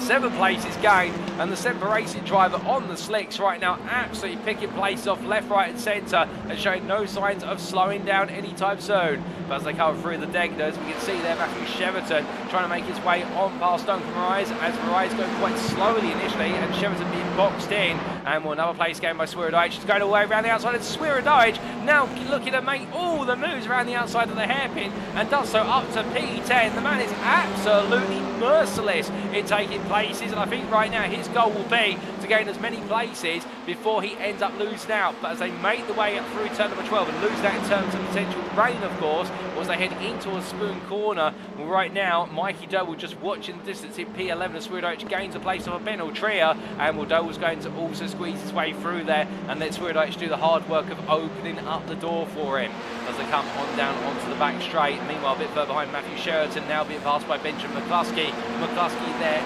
making progress, and well, we do have a safety car deployed, ladies and gentlemen. The pit lane, it's just making its way on down pit lane at the moment, and that will be for the instant of the start of the race. And well, as we look a little bit further back, they can race all the way out to the start finish line, of course, and Gabriel Yilmaz here in a fight. As meanwhile, there's been a bit of an incident just in front. There's a lot of smoke up. That's Ben Altria pointing the wrong way. He's in the middle of the road. Everybody parts the seats around him. My goodness, and how they managed to all stop in time. There has been a bit of contact. The iRacing Esports car making contact, but the safety car is out there. And well, if the instant the race start was not enough to trigger safety cars, all Altria makes contact there with Craig Tillerson, then this is definitely justification for the safety car, and it is drama at the end of lap number 1. But as we look back towards the front of the field, Adam Delmont then leads behind the safety car come the end of lap 1. Michael Leisha prime leader P2, Am leader Matt Emmons P3, ahead of Patrick Falcon at P4, Andy Fox P5, James Francis-Gal P6, ahead of Slavomir Javoski, and then we do have Alan McCain P8 ahead of Wojciech Swirydowicz, who's already gone from P19 to P9 in the space of 1 lap, and Mikey Doe will complete your top 10 with Sam Reynolds P11. Jonathan Collins, second place in the AM class here at P14. Mitchell West into the pits. I think he's been caught up in all the carnage of lap number 1. And goodness me, ladies and gentlemen, what a lap to start off the race, no doubt about it. But we need to take a look back at some of the incidents that occurred, including what was that race start and Nick Clemens being speared off the road. Well, here we go, and this is the replay, and Nick Clemens cutting across into the middle, makes contact with Daniel Fritz, and that is what sends him to the barrier, and that's why we saw Daniel Fritz there. Clemens in the end comes back across the road, collects Mark Sykes. Drama for the trio there, and well, then later on towards the end of that lap, we had the incident between, well, the incident for Ben Altria, but what exactly set that off? Let's take a look back at the replay here, and well, as he made his way through, there was already smoke going up, I believe. Altria, in fact, losing the rear end of the car, collecting the Goldwyn Motorsport Audi, the number 33 there, of what has done comprise drama for them, and Altria in the middle of the road tries to get it off the road, but the field has to part the seas around him, and in the end, well, there will be a bit of a bump and shove between Mitchell West and the 27 of what was Sam Smith, and that's what forces Mitchell West into the pit lane, and Altria collecting Craig Tillerson on the rejoin there, and well, a nightmare end to the lap for so many drivers. But as we return it to your live racing pictures, well, we are still behind the safety car here on lap number 2, and if rain is going to be coming on over, I can tell you one thing, this is going to only expedite the question of will it be worth essentially being on the wet tyre or the dry tyre, albeit I can't see any rain falling on the cameras right now.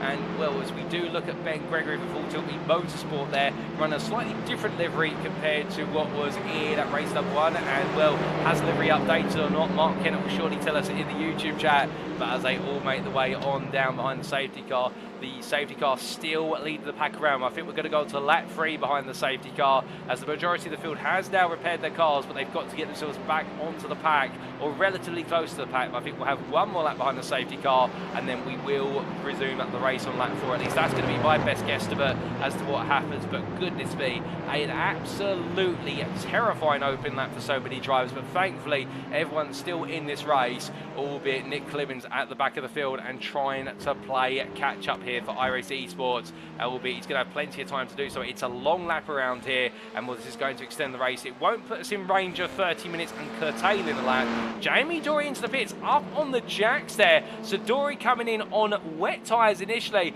I think he's going to decide to go to the slicks. Perhaps he's gambling on the fact the rain's not going to fall, and if it does, it won't be severe enough in order to force the wet tyre at the end. We'll have to wait and see what happens when he comes down off the jacks. In fact, he has gone to the dry tyre, that's confirmed. It's just been updated on the timing tower. We've still got some wet runners out there. The leading wet runner being Lee Horn down in P15, but has that wet tyre compound gone against the grain? That is going to be the fault here, as we will complete a third of the race under the safety car before we resume.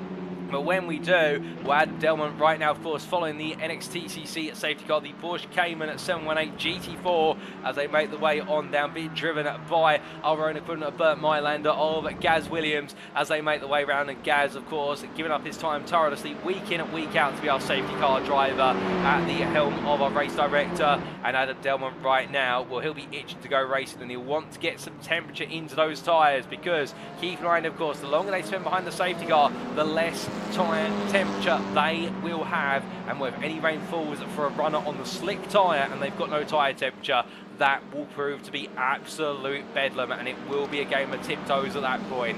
But meanwhile, as we look to Mikey Doble behind Wojciech Swirydowicz at the moment, just sitting in the running behind his rival. Of course, these two well-established rivals. They had that rivalry that went all the way to the distance in what is Season 5 and Season 6. The safety car is going to be in at the end of this lap, ladies and gents. We've just had it confirmed in my ear, so it will resume the racing on lap number 4 as they make the way on to the back straight here. Well, right now, all the field will be absolutely itching to go racing, but it will be this man, Adam Delman, who will dictate when we do go green flag. Of course, the safety car will need to come into the pits before Adam Delman can decide to go, but of course he can dictate what will be the pace up to the safety car, as he just nurses the pace around 80 miles an hour, as is the rules and regulation. And as he makes his way in towards the Casio Triangle chicane, the safety car already peeling off into the pit lane, and well, it's now at the discretion of Adam Delman to resume the racing as he sees fit.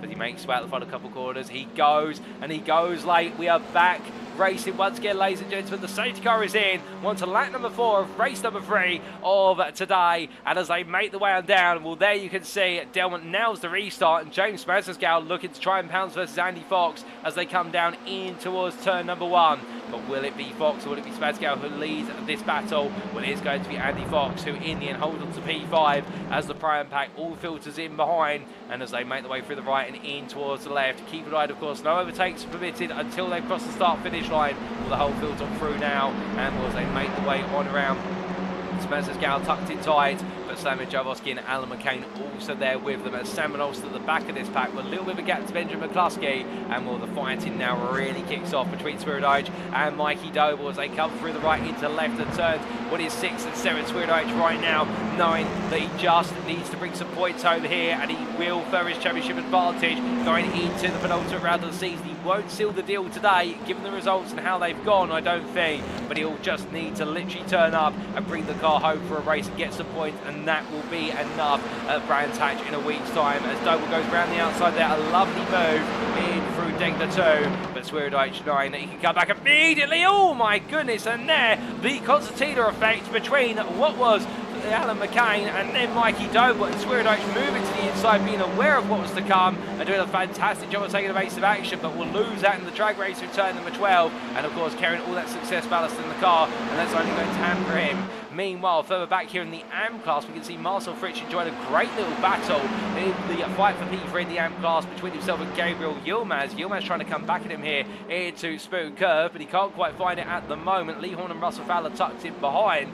Mitchell West, meanwhile, all the way down to P30, P7 in the AM class, still trying to make his way through. His first target will be Craig Tillerson. Before then, he's got a long way to go to Roy Plummer, but we'll have to wait to see what he can do in the time remaining, and depending on whether the conditions decide to evolve or not. And West is on the wet tyre, it should be pointed out, but no rain falling at the moment. There is the risk of rain towards the end of the session, as meanwhile Matt Emmons has fallen behind Andy Fox, I believe, albeit Fox in fact taking a bit of a wayward run at the Cassia Triangle chicane, and well, here we can see Fox being passed by James Spazesgal. Spazesgal will move into P5 as they go on to lap number 5, and Samir Javoski now looking for the opportunity as they all chase after the AM leader, heading down in towards turn number 1 once again. But as they come down onto the brakes, we ride on board with Sam Olsen for Goldwyn Motorsport, and here trying to fight his way into the top 10. It's a tough fight, particularly when everyone's so evenly badged, as there's an error from Alan McCain. That's going to crowd the group together, but Olsen taps the rear of Swirydowicz as Mikey Doble taking a base of action to avoid the wayward iRacing Esports car, and well, in the long snake train between all the cars right now, there's nothing between them as they make the way into turn 5 and turn 6. Going through the right hand here, there's a chip in the windshield for Sam Knowles, but there's no chip on his shoulder right now as he looks to do battle. It's turn 7 they go, and you can see everybody squirming left, right and centre in order to try and find moves one another. Doble looking for that move on with Alan McCain in front, but Knowles meanwhile just tucks it behind Swirydowicz, and he can't find a way through. Neither can Doble versus McCain. They all stay static for now, but as they head in towards Degner 2, it could take only a small mistake and that could blow this battle wide open. As they head all the way up towards the Kobayashi hairpin at the back of the group. Jonathan Collins now latched on and in P14, so therefore even more coming together as there's another concertina. Everybody grouping up under braking, but also looking around the outside of Swirydowicz. And this is going to be a drag race now, and surely that Audi is going to have the legs here and does exactly that. The Goldwyn Motorsport driver sees an opportunity and moves himself into P10. A brilliant bit of driving there from Knowles, no questions about it, as they head in towards Spoon Corner, but in towards left hand they go. Onto the brakes, goes a little bit deep there, it's going to send him wide, and Swirydowicz will come back at him here, and will the experience of the number 1 driver be put on display as they come on through, and onwards they'll go down towards 130R, and will make it a little bit wide there as they head onwards now towards the fast left hand. The 2 wide to go, and the rain starts to fall. We're at the halfway point of the race, and the rain is falling, and now will we see the slick runners suddenly start to fall off the pace, as meanwhile the wet runners who made that gamble at the start, they may be rewarded. Well, this is going to be the first ever dry to wet transition race, and this could be where it is all going to come undone. We'll have to wait and see as McCluskey finds his way past Swirydowicz, and Swirydowicz being forced backwards here, as now everyone will be on tender hooks. We head on to lap number 6.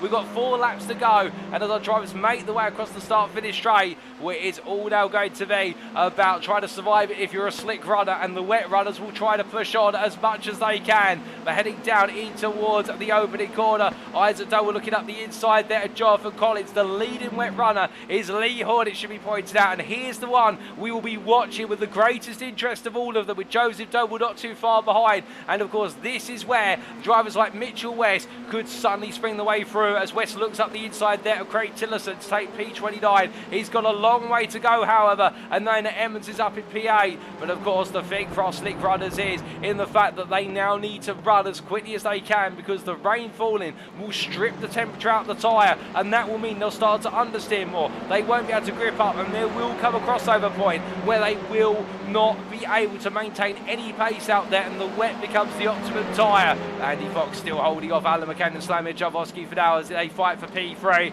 in the prime class. We can see they're all slipping and sliding everywhere as Mikey Doble looking around the outside there. Javosky a run wide from a driver. They're all running wide. They're all running deep. Fox avoids going to the barrier there, following the footsteps of what Sebastian Gowan falls all the way down to P10.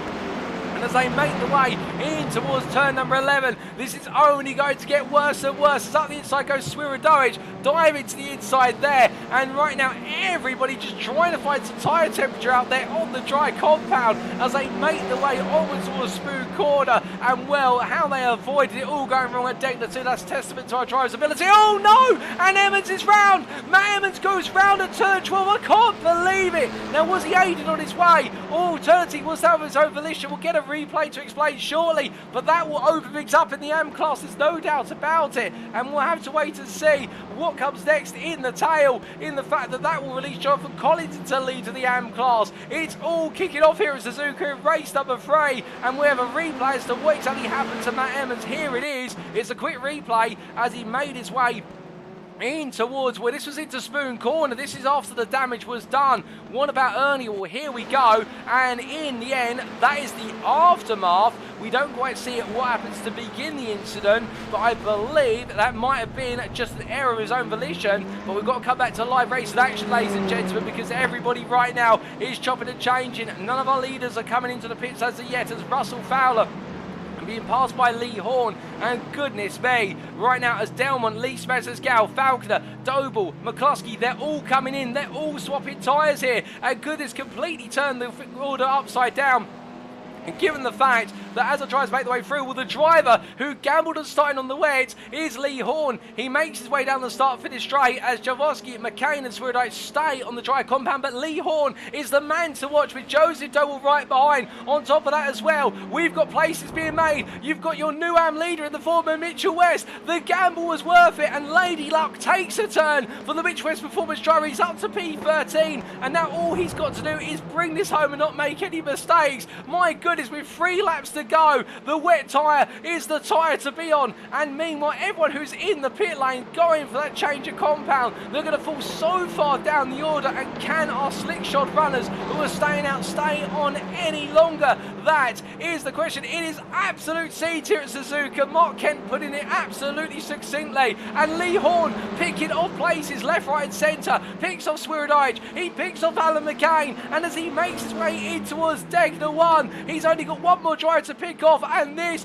could be a piece of mastermind craftsmanship from Lee Horn. As you can see, Javosky struggling. He goes defensive into Degner 2. Here comes Horn. Horn takes the lead of the race. The slick runners who stayed out for another lap, they're not going to make it, surely. They're just going to fall away. They're going to be forced to pit as Joseph Doble comes through to P2. He makes his way past the field. Meanwhile, Mitchell West continues to fight with Matthew Addy, but he knows he doesn't need to do any more other than get it home, because the next runner in the AM class is Craig Tillerson down in P16. He's on the slick tyre, so therefore for Mitchell West, he's comfortably clear, with Jonathan Collins being the next runner in the AM class in P27.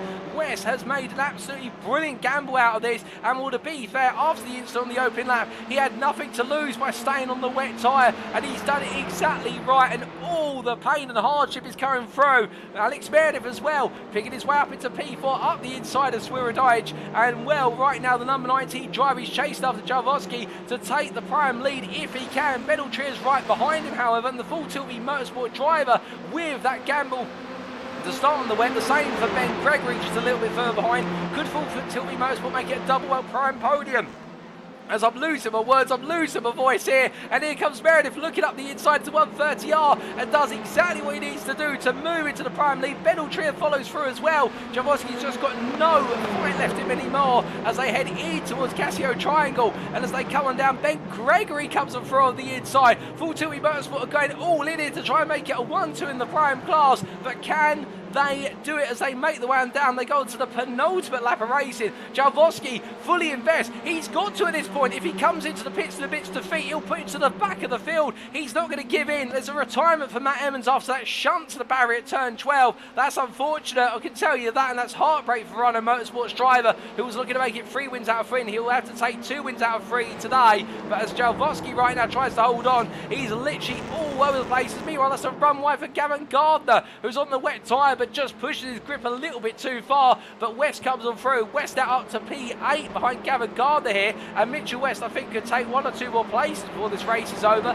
versus the wet runners in front of him. Such is the command of the wet tyre he has shown all day today as we ride on board with a 101 driver for a moment. And as he comes in towards turn number 6, Gavin Gardner struggling here. Meanwhile, West is absolutely getting the hammer down and he's looking to try and make even further inroads into the top 10, and this would be his first ever oval top 10 finish. Could he even make it a top 5 when all is said and done? We'll have to wait and see as he battles with the steering wheel there in what is an absolute knife fight to keep the car going faster on the road. Gets a good run through Degner 1, looks up the inside to Degner 2. Gardner gives him the space and West is going to go for it. Contact to a degree, albeit I'm not sure if there was contact. I think that might have just been a bit of a power slide there in the wet, and here comes Matthew Addy as well as Gavin Gardner loses 2 places for the price of 1 corner, but West loses control of the car. He doesn't need to push it, he grinds against the soft barrier and Mitchell West takes to the gravel. Surely now there's got to be a voice in his head that says don't push it any further, Mitchell, you don't need to, you're P9. Meanwhile the rest of the Anfield's not even in the top 20. Don't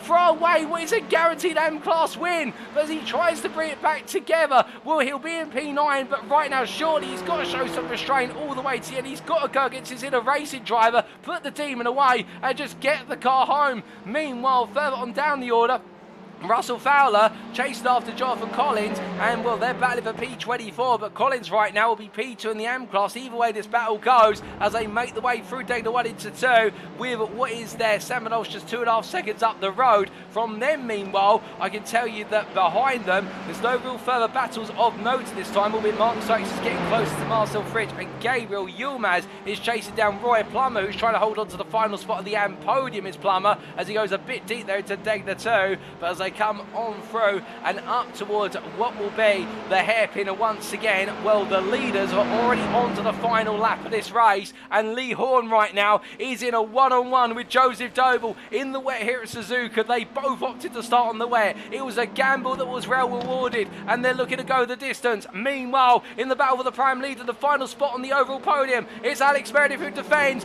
Beneltria looks around the outside. He's trying to work with Ben Gregory to try and make it the 2 bends, 1-2 in the prime class of Full Tilty Motorsport, but will they be able to, as Meredith right now absolutely holding on. His fingernails must feel like claws to the steering wheel right now as they wind and weave their way on through the S's. We ride on board and look back from the rear of Meredith's car, and there you can see a face full of the Full Tilty Motorsport machines as they look to go on the offensive, but Meredith holding on, doing everything right. A little bit of a tap to the rear there, but all's fair in love and war of the NXTCC, and as they come on through turn 7, Altria is the faster of the 2 drivers, but Meredith right now is proven to be obstinate. He is making that backside on that Elantra absolutely wide, and as they make the way in towards Degner 1, Altria and Gregory are right there. They're waiting to try and attack, but will they calm it down? Or will they go in here? Will they take the approach of it's 1-2 or it's not good enough for us? Well, as they make the way under the bridge, half the lap remains, and right now there's no sign of being able to find a way past Alex Meredith,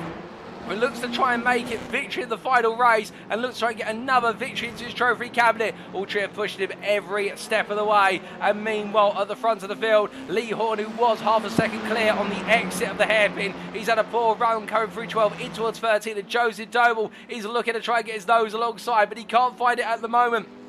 And as they come on through, one is turn number 13, all the way through the long left-hander and spoon corner. There's only another, what is 4 quarters to go now, and it's a long run down the back straight as they roar the way, roar those 4-cylinder Honda engines all the way up towards what will be 130R. Behind them, Alex Meredith still holding on to what is the lead of the Prime class, still fighting on for what is P3 overall, despite Ben Altria and Ben Gregory being right behind him every step of the way as they head up towards what will be the last major set of corners, and where it's going to be Altria looking up the inside, but Meredith fends him off, and it's going to be Altria who almost loses it. Meanwhile, Lee Horn comes on through the final couple of corners. He's done it. The strategy gamble has paid off, and Lee Horn sweeps his way through to take victory in the final race of the day, just ahead of Joseph Doble. What about the final spot on the overall podium? It is going to go the way of Alex Meredith, who is your prime winner and P3 overall at the close. Ben Altria takes P4, and then it will be Sam Smith who just steals away what could have been a double podium for Full Tilt B Motorsport in the prime class. P5 for Sam Smith, P6 for Ben Gregory, Matthew Addy P7, Gavin Gardner P8, Duncan Rose P9, and Mitchell West as the wall looms. He's got to come into the pits. Surely not. That is disaster. Mitchell West after that contact with the barrier. If that's a meatball flag, that's going to reset him to the back of the field. And for Mitchell West, a guaranteed AM win has gone astray. We'll have to wait and see, as he has come into the pits on the final lap, which I believe will promote Wojciech Swirydowicz to be what will be your P10 finisher as he comes on down and around. And then it will be Adam Delmont who comes on home, as that's Craig Tiddison finishing a lap down P33. Adam Delmont will then finish P11. We'll have to wait and see a bit. I think West is classified, albeit we'll give you confirmation of that shortly. But if so, Jonathan Collins will be coming through to take what will be the AM victory, depending on how it goes for Mitchell West. But the Whiskey Runners Racing Drive comes down P20 at the checkered flag, but the times will be updated when we do cut through to the final results. And well, at least on the road, it's P3 in the AM class for Gabriel Yilmaz as he comes through, fending off the charge from Roy Plummer and doing a fantastic job there to take the final provisional podium spot of the AM class. But as he comes across the line, Roy Plummer just behind, and then it will be Mark Sykes who takes P28 ahead of Marcel Fridge, and then Jamie Dory will complete the top 30. But my goodness, ladies and gentlemen, what a race. And Jamie Dory in the end, much like Daniel Fritz, much like further up the road, Jonathan Robrix, and also Wojciech Swirydowicz, they all tried to hold on with the slick compound, and Swirydowicz doing incredibly well to take P11. But as we do see Jamie Dory making his way on through, well, the next pink driver comes on down. You can see where the suspension has completely collapsed on the front left of the car from the driver's perspective, and as he makes his way across the line, he will take P30 at the end, and then it will be Daniel Fritz to take P31 ahead of Slavomir Jarvosky.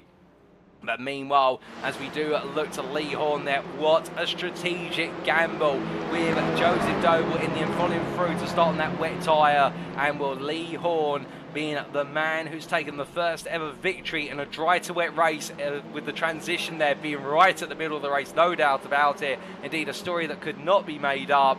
Joseph Doble in the end, runner-up and pushing Lee Horn every step of the way. And Alex Meredith, P3 overall, winner in the prime class, and surrounded by Full Tilt B Motorsport cars, but in the end they couldn't quite make the dent they needed to. And will Sam Smith spoiling the double podium for what was Full Tilt B Motorsport by sneaking onto that podium right at the close there ahead of Ben Gregory. Again, we are waiting for confirmation as to what happens with regards to the AM result, whether it's fallen to Mitchell West or whether Jonathan Collins will be promoted post-race to AM victory. We'll give you confirmation on that as soon as we can, ladies and gentlemen. But what a final race of the day indeed. Absolute chaos in race number 3. Races 1 and 2 was sublime, no doubt about it, but race 3 has just taken it up a notch, and well, the changing conditions really throwing a spanner in the works for everybody as Jonathan Collins makes his way into the pit lane. But as he does so, Gabriel Yilmaz doing very well to fend off the charge from Roy Plummer at the close and guarantee himself to be on that AM podium regardless of what happens to West. And well, Yilmaz there for Aztec Racing taking another AM podium, and one that was definitely well deserved. But as he makes his way down towards Casio Triangle, let's take a look at those race results subject to any stewards' inquiries, and here they are. And after a sensational conclusion, well, there you have it, ladies and gentlemen. For race 3 of 3 of the day, Lee Horn for Sam Case of the Next Gen taking victory over what was Joseph Doble for Doble Sim Racing by 3.5 attempts at the close. And then Alex Meredith a further 10 seconds behind. But the Whiskey Runners Racing driver will be pleased to be on that overall podium. And most importantly, bringing home the Pro-Am win ahead of Ben Altrier, Sam Smith and Ben Gregory. With Altrier and Smith both completing the Pro-Am podium for Full Tilt Motorsport and iRacing Esports. And Ben Gregory almost having his first taste of NXTCC champagne, but not to be with that P6 finish. Behind him, for 3 seconds to Matthew Addy for Sam Case for Next Gen, with Gavin Gardner for Next Gen Pink P8 there, after it was all going wrong in race number 2, brought it back together in race 3. Duncan Rise P9 there for Goldwyn Motorsport, and confirmation, ladies and gentlemen, after coming in the pits at the very end, but crossing the timing line, he will be classified as your AM winner. We thought it was heartbreak for Mitchell West, but the Mitchell West performance driver, who gambled it all by starting on the wet, was involved in an open lap altercation, which put him all the way to the back of the field, but in the end brought home AM victory in the final race of the day. And well, the 101 driver, he's going to be my candidate for driver of the day, no doubt about it, with that phenomenal qualifying pole lap, and well, absolutely wringing the neck out of that Hyundai Elantra races 1 and 2, and finally rewarded in race number 3 of his first ever top 10 overall, a P10, and AM victory to go with it. Wojciech Swirydowicz, P11 there, and credit where it's due to the Semper Racing driver. Started on the dries, finished on the dry tyre despite the wet conditions, and well, added some more points to his tally. Ahead of Adam Delman for SRL Next Gen Gold, who it didn't quite work out for in the final race of the day after starting on pole. Michael Lees P13 ahead of Mikey Doble, the JW Motorsport driver, just out inching the Doble Sim Racing 88, and then the number 96 of Patrick Falcon are taking the final overall points, P15 for JW Motorsport. Benjamin McCluskey P16 for Next Gen Pink ahead of Andy Fox, with Isaac Doble P18 just ahead there of Sam Van Olst and Jonathan Collins, who completed your top 20, and Collins making it a P2 in the AM class, and 3 out of 3 on the podium. 3 out of 3 on the podium today for the Whiskey Runners Racing driver. Jonathan Roberts, P21, ahead of Russell Fowler, with Luke Jones, Alan McCain and Matthew Sheridan completing your run of P25. Gary William has confirmed as your third place finisher in the AM class, behind West and Collins, and taking that final spot for Aztec Racing, ahead of Next Gen Reds, Roy Plummer, and then your top 30 was completed by Mark Sykes, ahead of Marcel Fritsch and Jamie Dorey. From the Next Gen Pink driver, who found trouble in the final race of the day, Daniel Fritz P31 for Whiskey Runners Racing, and a day to forget in Japan, and indeed a day where his championship campaign will not have been furthered, it will have been hindered, but ahead of Slavomir Javoski, who was the final lead lap finisher. A lap down for both James Sweatersgout and Craig Tillerson. 2 laps down for Matt Emmons with that heartbreak midway through the race, but still classified and will get some points on the board. And Nick Clibbins, 3 laps down, classified as a finisher as he completed over half the race distance, P36. So an incredible race 3, one of the best races of the season, no doubt about it, with the changeable conditions. 36 starters, 36 finishers, and 32 of them on the lead lap. Well, goodness me, ladies and gents, but what a final race here at a Suzuka circuit that's had it all today. There's been no question about it. Well, without further ado, we are going to step away for a brief moment, because whilst the racing has finished for the day, we've still got our post-round interviews to have with our volunteer drivers, and we'll get to hear their thoughts on what has been an absolutely mixed bag of conditions here in Japan. Don't go anywhere, because we'll be back in approximately 12 minutes time for our post-round interviews, and you won't want to miss them. We will see you very shortly.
Alrighty, ladies and gentlemen, without further ado, it is time for our post-round interviews with our volunteer drivers. And today, and I believe for the first time this season, we're going to have one driver from each of our respective classes. Starting off with our AM class driver, and really arguably the driver of the day, many would say, in the respective chats, particularly in the YouTube chat, and I'm inclined to agree with you, Mitchell West from Mitch West Performance, with his trio of podiums in the AM class, culminating with that fantastic win in race number 3.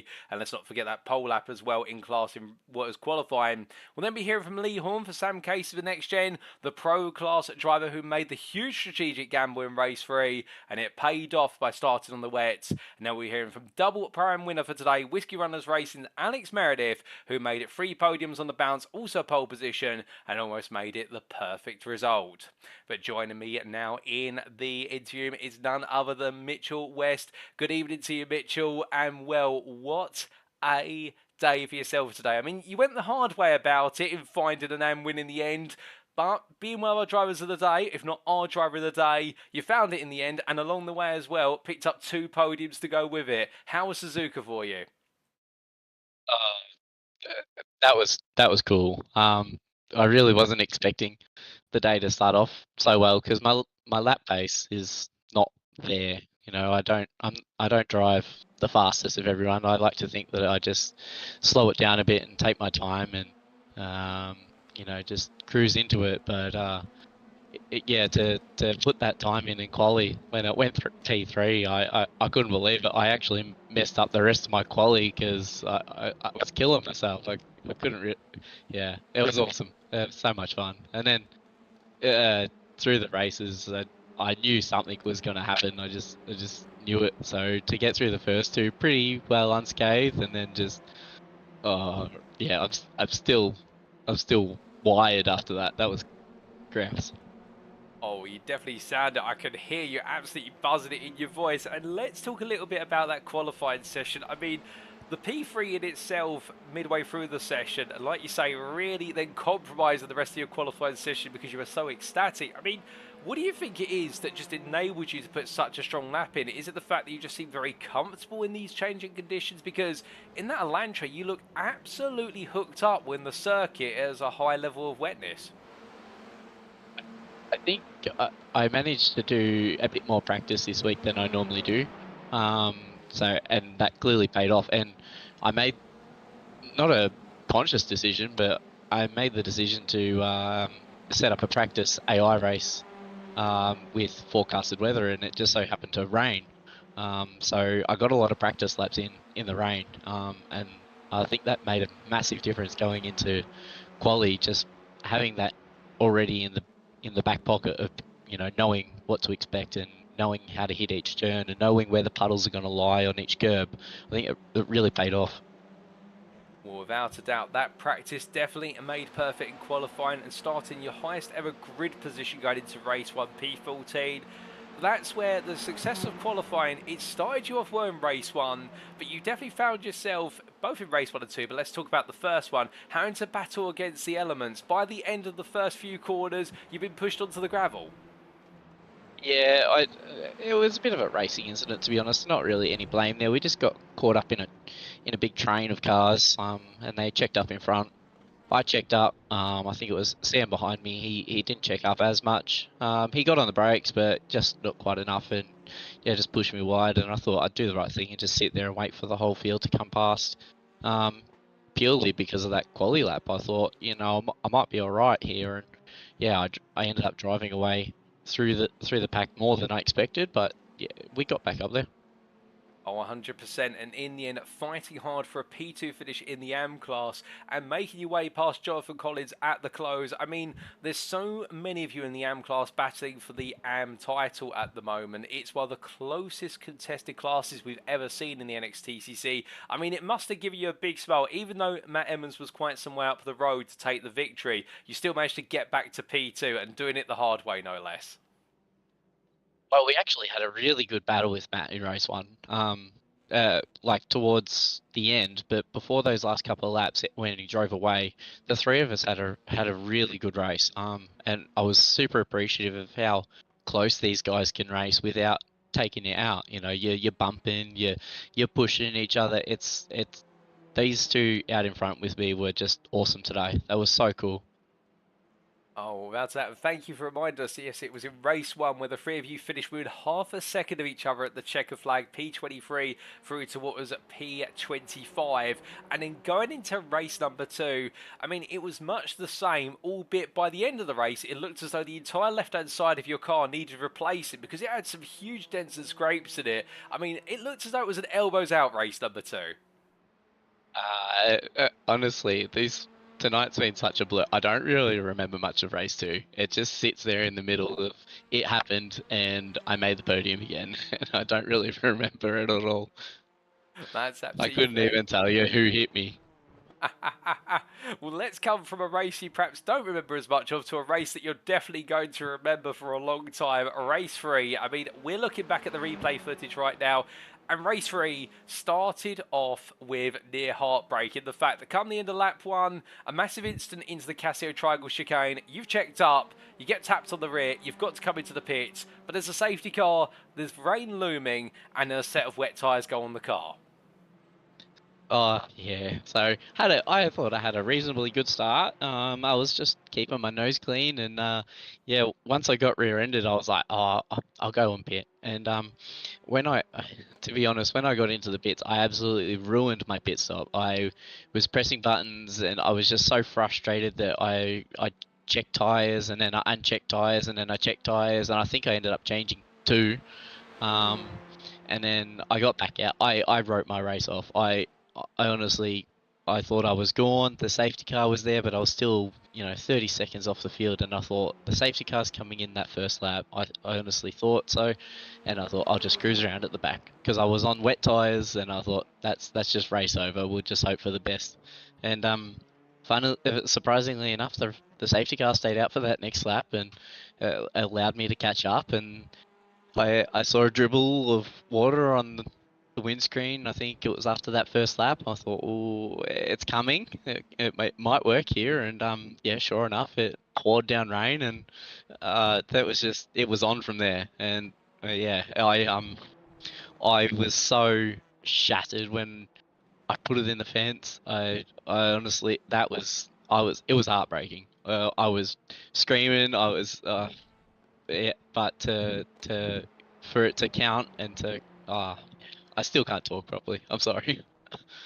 Oh, I can only imagine how emotional it must have been in that very moment, and it still must be to think, did you just throw away what could have been not just an AM win, but a top 10 overall? But thankfully, it's been confirmed that it is a P10 overall and also a class win. You went the long way around it, and indeed you took the risk, but you made it happen, Mitchell. And what a time for it to happen as well, in the fact the AM class, hotly contested. The results from today put you P3 in the provisional standings. We've got 2 rounds to go, a drop score to be factored in. How are you feeling for the championship fight? Just as bad as today. I'm nervous about it. I don't know what's going to happen in the next couple of races. Hopefully, maybe some weather plays a part of it, and I have another good run. So I just really appreciate how good these guys are racing, and how tight it's been, and I'm learning from them as we go along. So it's been great. This is my second season now, and it's just fantastic. These guys know how to drive. Oh, absolutely love to hear that. The enjoyment really shines through. And speaking of enjoyment, we head to the Brands Hatch Grand Prix circuit in a week's time for the penultimate round. How are you feeling for a visit to the United Kingdom once again? It's not really one of my favourites, to be honest. I tend to overdrive it at Brands Hatch. Turn 1's a killer for me. I just can never get it right. But looking forward to it, and considering the season so far, I'm open to anything that may happen. Well, like you say, anything could happen, and we look forward to seeing you make the most of the circumstances at Brands Hatch in a week's time. But just before we do let you go, as always, is there anybody you'd like to give a shout out or a thank you to live on air tonight? My partner for putting up with me at ridiculous times in the morning. My work allowing me to do this of a morning before I head into work. I'm not late these days due to daylight savings, but And yeah, just the guys at work and the boys that I race with. Every week we get together and we do some racing over a week time, and they're always happy to teach me and new tricks every week. So big shout out to the boys from Aussie Mixed and Fixed. They're super helpful, and yeah, I wouldn't be here without them.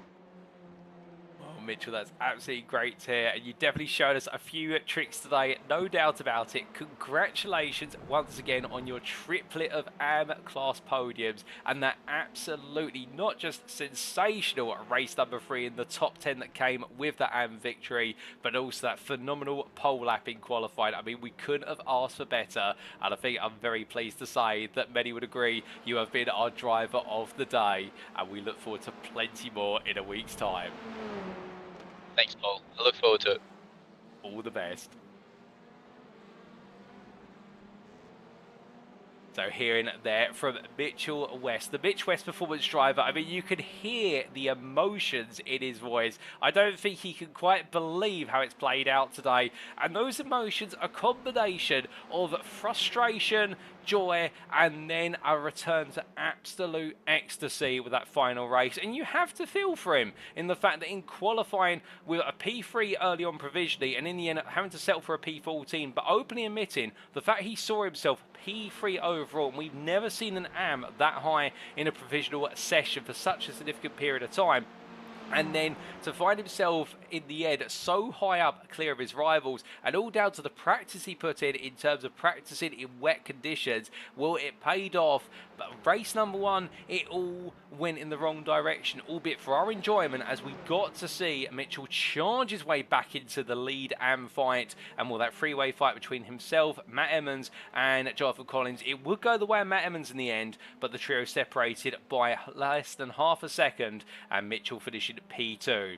Race number 2, it saw him finish P3 in what was a very difficult affair. Plenty of elbows out action in there, and a car which was heavily damaged, but he can't remember too much of race 2, because at the end of the day, all he remembers is race number 3, and well, the thought process of thinking it all went wrong early on, but the safety car, plus also the arrival of the rain, bringing him back into contention and launching him into lead, and then feeling as though he'd thrown it all away with only a couple of laps to spare with that impact to the barrier at the hairpin, but it wasn't to be, and classified as class winner and his first ever top 10 with a P10 overall as well. I mean, you couldn't ask for more there for the Mitch West performance Elantra and the capable driving of Mitchell West. But now, ladies and gentlemen, we come to our second interviewee, and we're going to be hearing from none other than our pro class driver and our winner of race number 3, and that is going to be Lee Horn as he gets ready to join me in the interview room, and we'll hear the story of what has been an absolutely brilliant day of racing today from Lee. And well, to get the inside scoop, here he is in the interview room with me right now. Lee, we caught up with you earlier today. You're enjoying the racing, no doubt, and we were wondering what your strategy was going to be for race number 3, but you absolutely nailed it, starting on the wets, and in the end, the rain came your way, and it's really capped off what has been a very solid outing from yourself at Suzuka. Yes, I'm still trying to go with that last race. It's to actually do in the sim world what I see happen in the British touring cars, and I love it when I watch it in the British touring cars. The action packed, the change in positions, you're dropping back, the strategy call. I literally called it on the grid. The 30-second board came out. I'd looked at the forecast. I thought it's going to rain, and then I saw a couple of spots on the windscreen. As I just hit the escape button, straight back in the pits, chucked the wets on, came straight back out, and then it stopped raining, and I went, oh my goodness. It was crazy. So I then spent, the first few laps trying to take it really, really easy and praying for the rain to start. Oh, goodness me. Well, the rain did come in the end, and like they say, when it rains, it pours, and you poured your way into a fantastic victory. But before we continue talking about race 3, let's wind it all the way back to the start and talk a little bit about qualifying. P11, I mean, we've seen you, in fact, I believe you've started in P11 more times than anybody else this season. You're making a habit of it, but you seem to always enjoy fighting your way from being in the best of the rest spot. How was qualifying for you? Yeah, it was going quite well, and I'd put myself up. I think it was my penultimate lap. I was trying to time it, so I was literally right at the end of the session with my last lap. And so my penultimate lap, I was sat P6, which I knew wouldn't probably stay, and it didn't. It dropped me to P11 because on that final lap, I thought, right, I know there's a 3 or 4 tenths of me here, so I know I'm going to be able to put it hopefully in the top 5. And then unfortunately, the lap just didn't come together. I didn't have a good first corner, didn't put the rest of the lap together, and made a mistake, 1x out the back on the double right-hander, and that was that. And unfortunately, yeah, it knocked me down to 11th. So not as good as I think the potential that I had in me. I thought I had a top 6 in me for qualifying with my confidence and how I'd been going in practice. But I wasn't too despondent with P11. I knew it was a good place to fight from. Well, it definitely was a strong place to fight from, like you say. And race number 1 saw you mixing up with many a driver. A P11 start, a P11 finish. I mean, no progress made, no ground lost either. A fair play from race 1? Yeah, to be fair, I had a poor start. I got a lot of slip off the line. It meant Jamie came past me and slipped in front of me. And me and Jamie, obviously being best mates, fellow admin. I don't. While I raced Jamie hard and firm, we had a little coming together last week, which was probably more on me at Snetterton, and I turned him around on my front nose on turn 4. Where I'd sort of squeezed down a bit. And in the wet, if you do that, the car on the inside does tend to drift out. And I could have been a bit wider, to be fair. So I was very wary that I didn't want to push too hard with Jay unless there was a clear chance, if you know what I mean. And I think I spent most of the race sat behind Jay and not really going too far. I had good pace. I wasn't sure whether I was actually any quicker than Jay, to be fair. So it was just a nice battle with him. And yeah, unfortunately, it sort of stayed where we were. I did think and was hoping it would be normal Jay and he'd push on forward. But to be fair to him, he's had a bit of a busy week and he's not really had a chance to do much practice around Suzuka. In fact, I don't think he actually owned the track before this week. It's one that he's not really got on with in the history of his gaming. So yeah, I didn't sort of factor that in maybe, and he wasn't as quick as he usually is. So yeah, P11 was sort of okay. I thought, I'm going to have to try and build on this for race 2. Well, you definitely did build upon it from race 1 to race 2 with a P6 finish, albeit in drying conditions, and we did see some drivers start to shine through compared to in the wet, and you seem to be enjoying a rather dry Suzuka circuit. Yeah, I wasn't sure on my pace in the dry because I hadn't done that much practice, and like Jay, it wasn't a particular favourite of mine, but I seem to have taken a bit of a shine into it. It's in practice this week, and then come race evening tonight, and yeah, my pace was pretty good. And once Jay, unfortunately, I think made a mistake going into the last chicane, which meant I didn't need to worry about fighting him too much, and that sort of opened the door for me then to just really push on quite firmly and try and gain some spots. Unfortunately, I had one incident with dear Mr. Addy, my teammate, who he was adjusted his brake bias coming into the final chicane and then didn't realise that the braking point was well past him. Unfortunately, he didn't avoid me and gave me a huge clout up the rear, which thankfully only lost me the spot to Mikey. So I then continued to battle with him, and that helped with that battle, and then the other cars in front having a bit of a battle made me maybe come up and grab a few positions, and yeah, finished with a really strong P6. I was very chuffed for that, to be honest. Oh, without a doubt, and a result to be proud of, given the damage on the car and getting stuck in right at the thick end. And in race number 3, we come full circle to it. Of course, starting a bit further down the order with the top 19 reverse grid, making that last minute call to go to the wet tyre. And just take us through the emotional roller coaster. I mean, at the start, of course, major incidents on lap 1, brought out the safety car, extended the race duration and meant the rain was going to become an ever bigger factor. But then we saw the rain really start to come down, and what looked to be perhaps a gamble that didn't work out, Sonny propelled you all the way to the front of the grid and finishing as victor in the end with Jose Doble behind by 10 seconds over the rest of the field. Yeah, it was a real roller coaster, like you say. And as I said, I made a really late decision, and then I thought, have I regret this decision? And has the sim done me over? Because it definitely started throwing raindrops on the grid, on the windscreen. And then genuinely, I came back to the grid just before the lights were about to go for the 10-second board, and there was no rain at all. So I was like, oh no, it's done us over. So there were cars passing me left, right, and Josie right from the start. I thought, just got to take it easy. And then when the safety car came out, I was like, this is just an ace card, hopefully. So it took it easy. We got the 2 safety car laps, and then I was the guys in my room had done similar. They'd actually pitted rather than changing just before the race start. And so we're all going, come on, where's the rain? Where's the rain? And as soon as the rain kicks in, I think I was down 25th, 26th, something like that.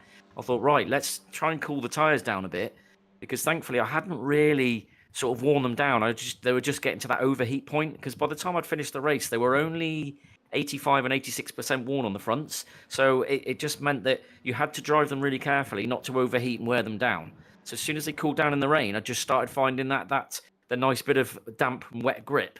And just everyone came to me, and it was just unbelievable. I couldn't believe how quickly all of a sudden then I was in first place. I'm like, hang on a minute, where's everyone else gone? I've got a real good chance here. And yeah, it's just the emotion is such a high, to be honest, because it, like I said before, watching this sort of a race in real world motorsport is absolutely enthralling. You love watching it.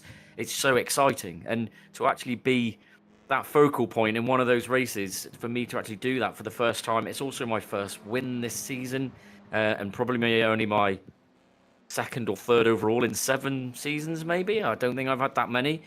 And so, yeah, I'm absolutely over the moon. That's probably one of my best, most enjoyable races, certainly of the last decade. Oh, and a well-deserved one at that. Like you say, your first win of this season overall, and your 2nd ever overall win in your NXTCC career. I mean, they are like gold dust overall wins with the calibre of the competition. But Lee, you have risen to a challenge today, and I think many will be standing up and giving you an ovation for the simple reason, what a strategy call in order to make a dream a reality. And we'll speak of the dreams in a way, going into 2 rounds remaining now. Brands Hatch awaits us next week. Your P4 in the overall Drivers' Championship, and you're beckoning on the heels of Mikey Doble. It's a close fight for P3, and P2 is not too far away either. Could there be a chance for you, do you reckon? I find that quite funny, Paul, because of my genuine target and aspirations. Bear in mind, it's my 2nd season in the pro class. There was debate going back seasons whether I should have come up a bit earlier. I didn't think so. I wasn't quite there. Things changed for me over the last couple of seasons, and I'm in the right class now. My aspirations were top 10. To be sat in P4, I'm sitting here rather dizzy and overexcited about the fact that I'm where I am. So aspirations for moving forwards, well, yes, that would be amazing. And to be sharing sim tarmac with my good friend Mikey Doble, who's obviously seeing him secure the Jack Sears Trophy at the weekend, which was fantastic to watch as well, and see him through the season. It's actually, it's a little bit surreal for me. I've been sim racing for so many years now. I'm just absolutely over the moon and just loving it and happy to be here. So, yeah, I'm not planning on going forwards. However, if you never know what happens on the track, and I'll just be pushing as hard as I can, continuing to love my sim racing and see what happens.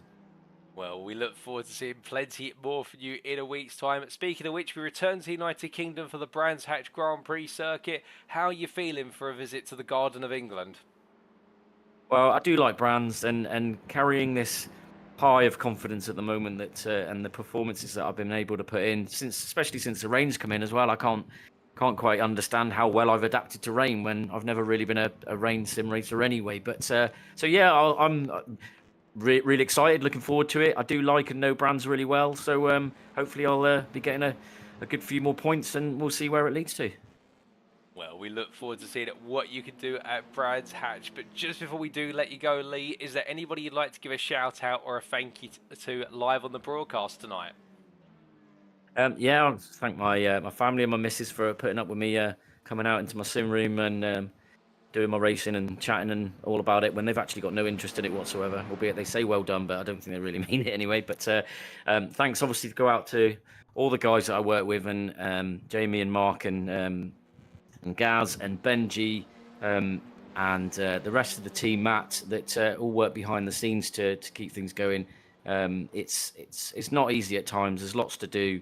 There's not actually that many of us, and we do our best to try and produce the best sort of leagues that we can for all our drivers and members. And yeah, so a big thanks goes out to them. Obviously, all our sponsors that get involved and help to run things here, and obviously yourself, Paul, for good to have you back to good full health and back on the broadcasting stream for us. Well, thank you, Lee. And with that, it's been an absolute pleasure to have you join me in the interview room, and a brilliant way to wrap up your day in Suzuka. We look forward to seeing whether you can continue to chase down that top 3 in the championship in a week's time. But until then, have a fantastic rest of your evening, and we'll see you next round. Thanks very much, Paul. Take care. So hearing there from Lee Horn, an absolutely jubilant Lee Horn at that, and really absolutely enthralled by what has been a day to remember. Being honest, that qualifying didn't quite work out the way he wanted it to. It felt as though he had top 6 pace, but it wasn't quite to be over the course of what was the qualifying distance. And in race number 1, a slow start saw him in the end have to make up the place he lost early and finish P11 exactly where he started. But it was race 2 in the dry where he suddenly started to fight back and gain the places and enjoying the battling, albeit with a little bit of an altercation with his teammate in the end, Matthew Addy from Same Cases with NXTGEN, but still they were able to get through it, and it saw Lee take the fight to likes of Mikey Doble all the way to the checker flag. And then in race number 3, a tyre call with only 30 seconds left to go on the grid. Seeing some rain on the dashboard, and in the end deciding to go for it even when the rain did stop. But what a gamble, and in the end fell all the way to the back in the early stages to leap his way all the way to the front, and despite being pushed the distance by Joseph Doble, as we see in the replay footage, well, in the end only one driver can cross the line the victor overall, and it was Lee Horn to take his second ever overall win and his first overall win of this season. And he was saying there about the fact that going into this season targeting what was a top 10 over in the championship, and he's currently P4 after today and chasing down the top 3. Well, I think that just goes to highlight how far Lee has come and how his start is still rising, and could he one day perhaps be a future NXTCC champion? I think by the end of this season he may just truly start to believe he could one day be an overall champion. But now, ladies and gentlemen, coming to our final interviewee, you've heard from one of our AM class drivers, you've heard from one of our pro class drivers, and now it's time to hear from our pro am driver who's been waiting patiently in the wings, and it is going to be none other than Alex Meredith, who gets ready to join me in the interview room. And as he does so, well, we'll get to hear the full story on the man who made it 2 wins out of 3 in the pro am class and looked absolutely unstoppable out there. Good evening to you, Alex, and as I was just saying, 2 wins out of 3 in the Pro-Am class, a second place in the race you didn't win in class, and a pole position as well of a P3 overall. I mean, it wasn't quite perfect, but it came extremely close at Suzuka, in conditions which you looked very comfortable in, where others did not. Yeah, good evening. Pretty fun round that for me. Good results. To be honest, at the start of the week, I didn't think I had the pace to do anything good this week, but for some reason, everything just came together. I think the qualifying really did help. Qualifying that far up, I have no idea how. And yeah, race 3 was just a complete gamble that somehow paid off. But yeah, it was a bit stressful. Oh, indeed, the stress levels were high in race number 3, and let's come back to that qualifying session where, in your own words there, just saying you're not quite sure how you made it to P3, but still, I have to ask, in qualifying, we had a very wet circuit, but not too much rain falling, at least we could see from the cameras. Did it feel as though, as well as qualifying sessions, where you had to be there all the way to the end to get the maximum lap time? Because it looked as though the lap times were gradually trickling down, particularly in the final 5 minutes. Yeah, I'd planned it that way. So I went out a little bit later. Well, first of all, I went out on dries. Didn't realise. Drove half a lap and then went, oh, I've got dries on. So I had to come back in, change that. And then I was just kind of coasting into it, getting the tyres warmed up, but not too warm, so they'd be all worn out by the end. And then at the end, I had a massive cool down on my penultimate lap. I think I was just coasting for about 30 seconds to let the tyres go back into their optimal window, and then I knew that I would be one of the last cars across the line, so I could get as high as I could because the track would be driest, and yeah, that worked. So I was pretty happy with that strategy. definitely a strategy that enabled you to make some magic happen, and well, a P3 start in race number 1 and a class lead start as well. And it looked so race number 1 wasn't going to go all your way, plenty of battling over the course of the race distance, and we got to see you enjoy an absolutely brilliant battle with Alan McCain, who got the advantage on you initially, but you managed to get back ahead on the final lap.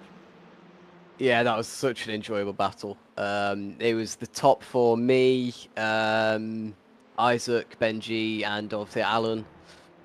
We were just kind of status quo for the whole race, and then it all just kicked off on the last lap. So yeah, I was just sitting behind him. I was watching where Alan was slower than me and where he was quicker, so to limit how much time I was losing through the bits where he was quicker, and then trying to maximize where I was quicker. And then on the last lap, I knew he'd been slower into spoon every lap, so I knew that was where I was going to have to go for it. And yep, absolutely sent it down the inside, dive bomb. He left me in the room, so that's nice respect from him, and managed to get it stopped. Well, an absolutely heart-stopping moment, and a way to take victory, no doubt about it, in your brilliant battle with Alan McCain. And then coming into race number 2, bit more weight in the car, of course, going into this race, the maximum success ballast compared to what was race number 1. And it looked as though, whilst you were gradually losing some places, you weren't ever going to let yourself fall out of the top 10 and back to P2 in class along the way.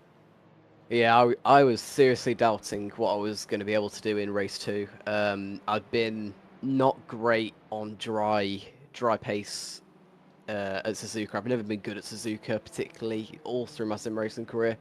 So I didn't have my hopes high, especially with the weight. But it just kind of fell that nobody had any more pace than I did, and I was just following drivers like Joseph and also Alan again. And then I think Alan made contact with someone, so I could just sneak into that P2 prom again, but there was no way I was getting Duncan, so well done to him for that win. But yeah, I was pretty happy with that, and it was a good position for points as well.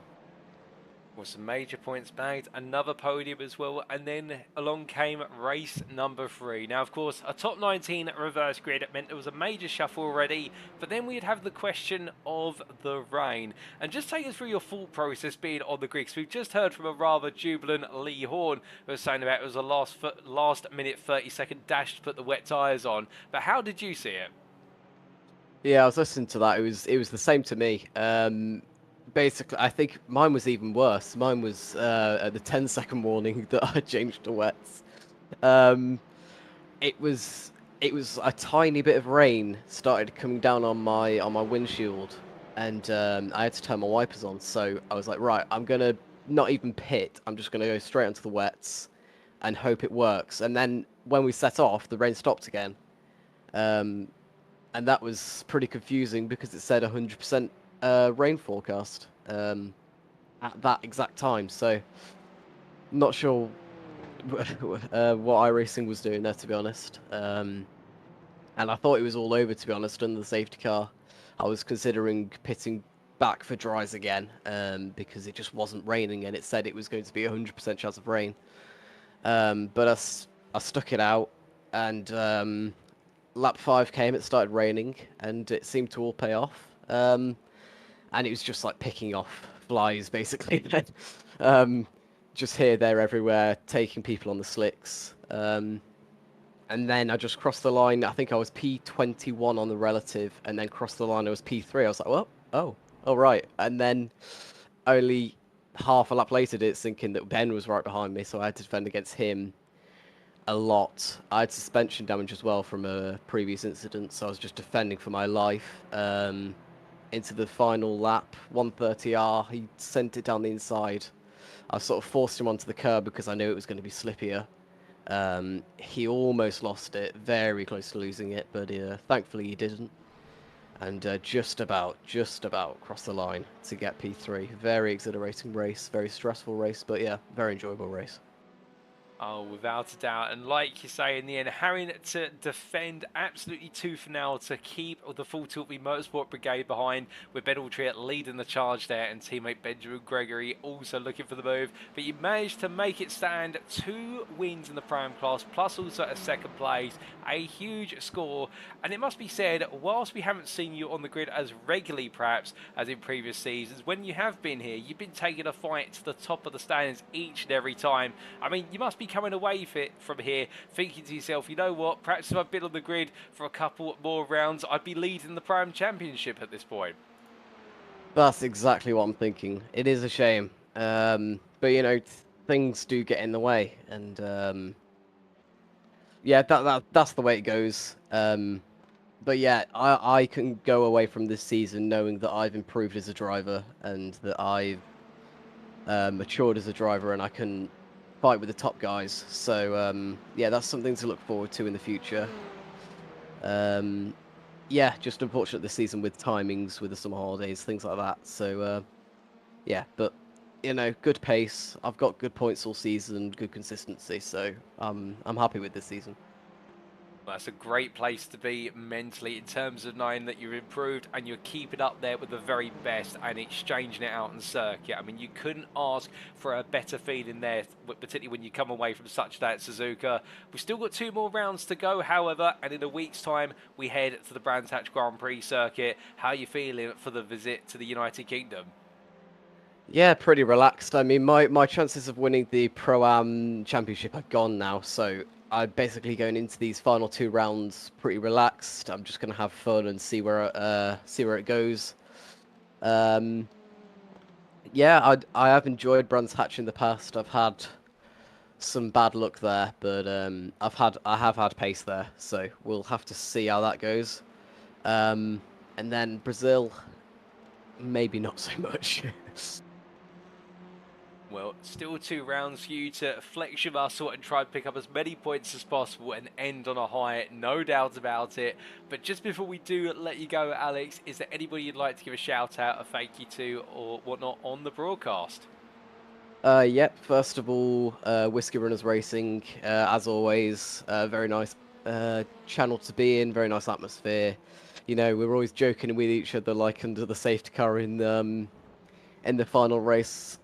Jonathan was making fun of me, warming up his tyres while I was trying to keep mine as cool as possible. But yeah, it's just a really nice atmosphere. And then anybody who's watching as well, much appreciated. And you, Paul, as well, for your fantastic commentary as always. Nice to see you back, fit and well, commentating for us, and all the admins as well for putting on this great league. Well, Alex, it's been an absolute blast to not just have you out there giving it everything you can, but also to join me in the interview room. Congratulations once again on your fantastic set of results at Suzuka. We look forward to seeing how you get on at the Brands Hatch circuit in a week's time. But until then, have a fantastic rest of your evening. Thanks, Paul. See you. So hearing there from our final interview of the day, Alex Meredith, our Prime Class driver, and absolutely bouncing with what has been one of his strongest set of performances this season. 2 wins and a second place, plus a pole position in qualifying, and not quite able to know how exactly he did it in qualifying, but to see himself P3. Well, I think the art of the craft there, and the story really being that managing of the tyre temperatures and keeping that wet compound in its ideal temperature range on the final flying lap when the circuit was becoming into its fastest possible trim, and making that count. And that's sometimes what you've got to do when the circuit is constantly evolving. In race number 1, working hard to fend off Alan McCain from start to finish, albeit McCain putting the pressure on early on and taking the lead, but it was not going to be the case that Alex was just going to roll over and let the iRacing esports driver run away to victory. And we saw that with that late move on the final lap, being able to swipe back victory from what could have been the jaws of second place. Race number 2, all the success ballast in the car, and in the end just having to try and fend off his roles left, right and centre, and managing to take the P2 in the Prime class and P8 overall, with Duncan Rays running off to victory. But for Alex, it was about stemming the tide. And in race number 3, with the last minute call to go to the wet tyre and wondering whether it was the right call or not given the unpredictability of the rain. When the rain did come, to suddenly make his way all the way up the order and finish P3, not without having to fend off the charge of the full tilt V Motorsport Brigade. Well, that goes to show you Alex getting it right on the strategy call, as well as getting it right in his battles throughout the evening, and that's why he's taken home the lion's share of the points in the Prime class from Suzuka. But with that, ladies and gentlemen, that concludes all of our interviews. And thank you to all three of our drivers who we've heard from today, and they did include one driver from each of our classes. We've just heard from our Prime class driver of Alex Meredith for Whiskey Runners Racing. We previously heard from the Pro class driver of Lee Horn from Sam Cases with NXTGEN, and we start off by interviewing our AM class driver Mitch West Performance, and that of course was Mitchell West. Thank you to all three of our drivers for their time, and congratulations to all their fantastic performances, and we look forward to seeing how they get on at Brands Hatch in round number 9.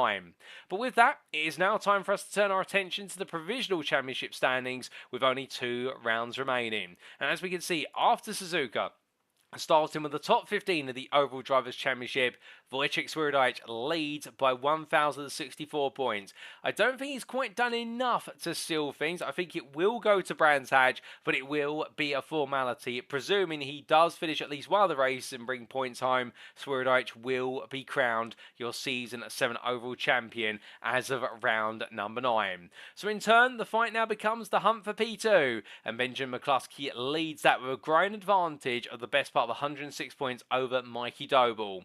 Meanwhile, hunting P3, Lee Horn is not too far behind, less than 50 points between him and the Doble Sim Racing driver, and Adam Delmont returning to the grid today. It wasn't the haul that he wanted, but still Delmont bearing his fangs and on 626 points, still looking to be in the hunt for a top 3 finish. Isaac Doble will also feel the same on 602 points. The belief will be there, and with Andrew Pint not on the grid today, he falls to P7, but only still got 2 more rounds to go, and he'll be looking to get right back into the thick of it. Jamie Dory falls to P8 after a difficult day today, no doubt about it, with very limited points being scored, but he still holds the best part of what is a 61-point advantage over Andy Fox, your leading Prime driver, who now is equal in points to Ben Altrier and only ahead based on result countback. Outside the top 10, Gavin Gardner sits in P11 with mixed fortunes over the course of races 1 and 3, where things went very well, and race 2, where it ended in disaster, meaning he's not able to make too much more progress into the top 10, and he'll have Alex Meredith only 20 points behind him, hot on his heels, with Matthew Addy a further 20 afield, and then Matthew Sheraton and Russell Fowler completing the top 15. We then come to the Prime class, and as we can see here, with the points adjusted for the finishing positions of our Prime drivers, Ben Altrier continues to lead for a good set of points today, and Andy Fox just missing out and being able to close the gap a little bit further. If anything, Matthew Addy has closed the gap to Fox, now only 4 points between the two of them, and could this give Altrier the opportunity at Brands Hatch to really put himself in as the favourite going into the season finale into Lagos? Matthew Sheraton, meanwhile, sits P4 on 761 points. He's broken away from Russell Fowler by the best part of what is their 36 points, but we'll know that anything could happen over a single round, and Fowler will believe that as well. Sam Van Ols continues to fight on in P6, just ahead of Alex Meredith, with Duncan Rise in P8 there behind the Whiskey Runners Racing driver. Then it's James Manscout and Toby Prosser who move into the top 10. Alan McCain sits best to rest P11 after a great showing today, particularly in races 1 and 2, ahead of Michael Lease by 3 points. Then it's Nick Klibbins, Liam Silkstone and Slavomir Jarvosky who complete the top 15 of the Prime class. We then come to the AM Drivers' Championship, and here Matt Emmons continues to lead, and his advantage has grown to the best part of 65 points over Daniel Fritz, with Emmons today bringing home what was 2 out of 3 wins, and with those results bringing home what has been perhaps a championship deciding round should it go to the wire in the last 2. Daniel Fritz, meanwhile, knowing it wasn't his day today, but he's brought some points home, and therefore the damage has been limited, but he's only got 42 points advantage over Mitchell West, who is closing on the top 2. Marcel Fritz sits 3 points behind as West has returned to P3, and then Sam Bradley, not on the grid today, falls to P5, but knowing he's still in the hunt as well, albeit this will be a 0 score locked in as his drop score. Jonathan Collins is also down 824 points, albeit taking a bit more of an outsider role now with 2 rounds to go, but never say never, and there's plenty of points still on the board. But meanwhile, Roy Plummer, with the results today, now cannot take the championship crown, but he can still be chasing the top 5 when the season finishes. Craig Tillerson, meanwhile, a further 100 points behind. He sits in P8 ahead of Mark Kent and Costa Chatscombe-Nantu, both not on the grid today. And outside the top 10, it's Gabriel Yilmaz, William Kurtler, Lewis Mason, Dylan Mistry, and also Josh Brown, who wrap up the AM Championship standings. We then come to the Teams Championship top 10, last but not least, and as we can see, NXTGEN Pink have lost a little bit of their advantage. It has been slashed to 249 points, with Doble Sim Racing making great inroads today across all 3 races, and race 3 is where the key differences were.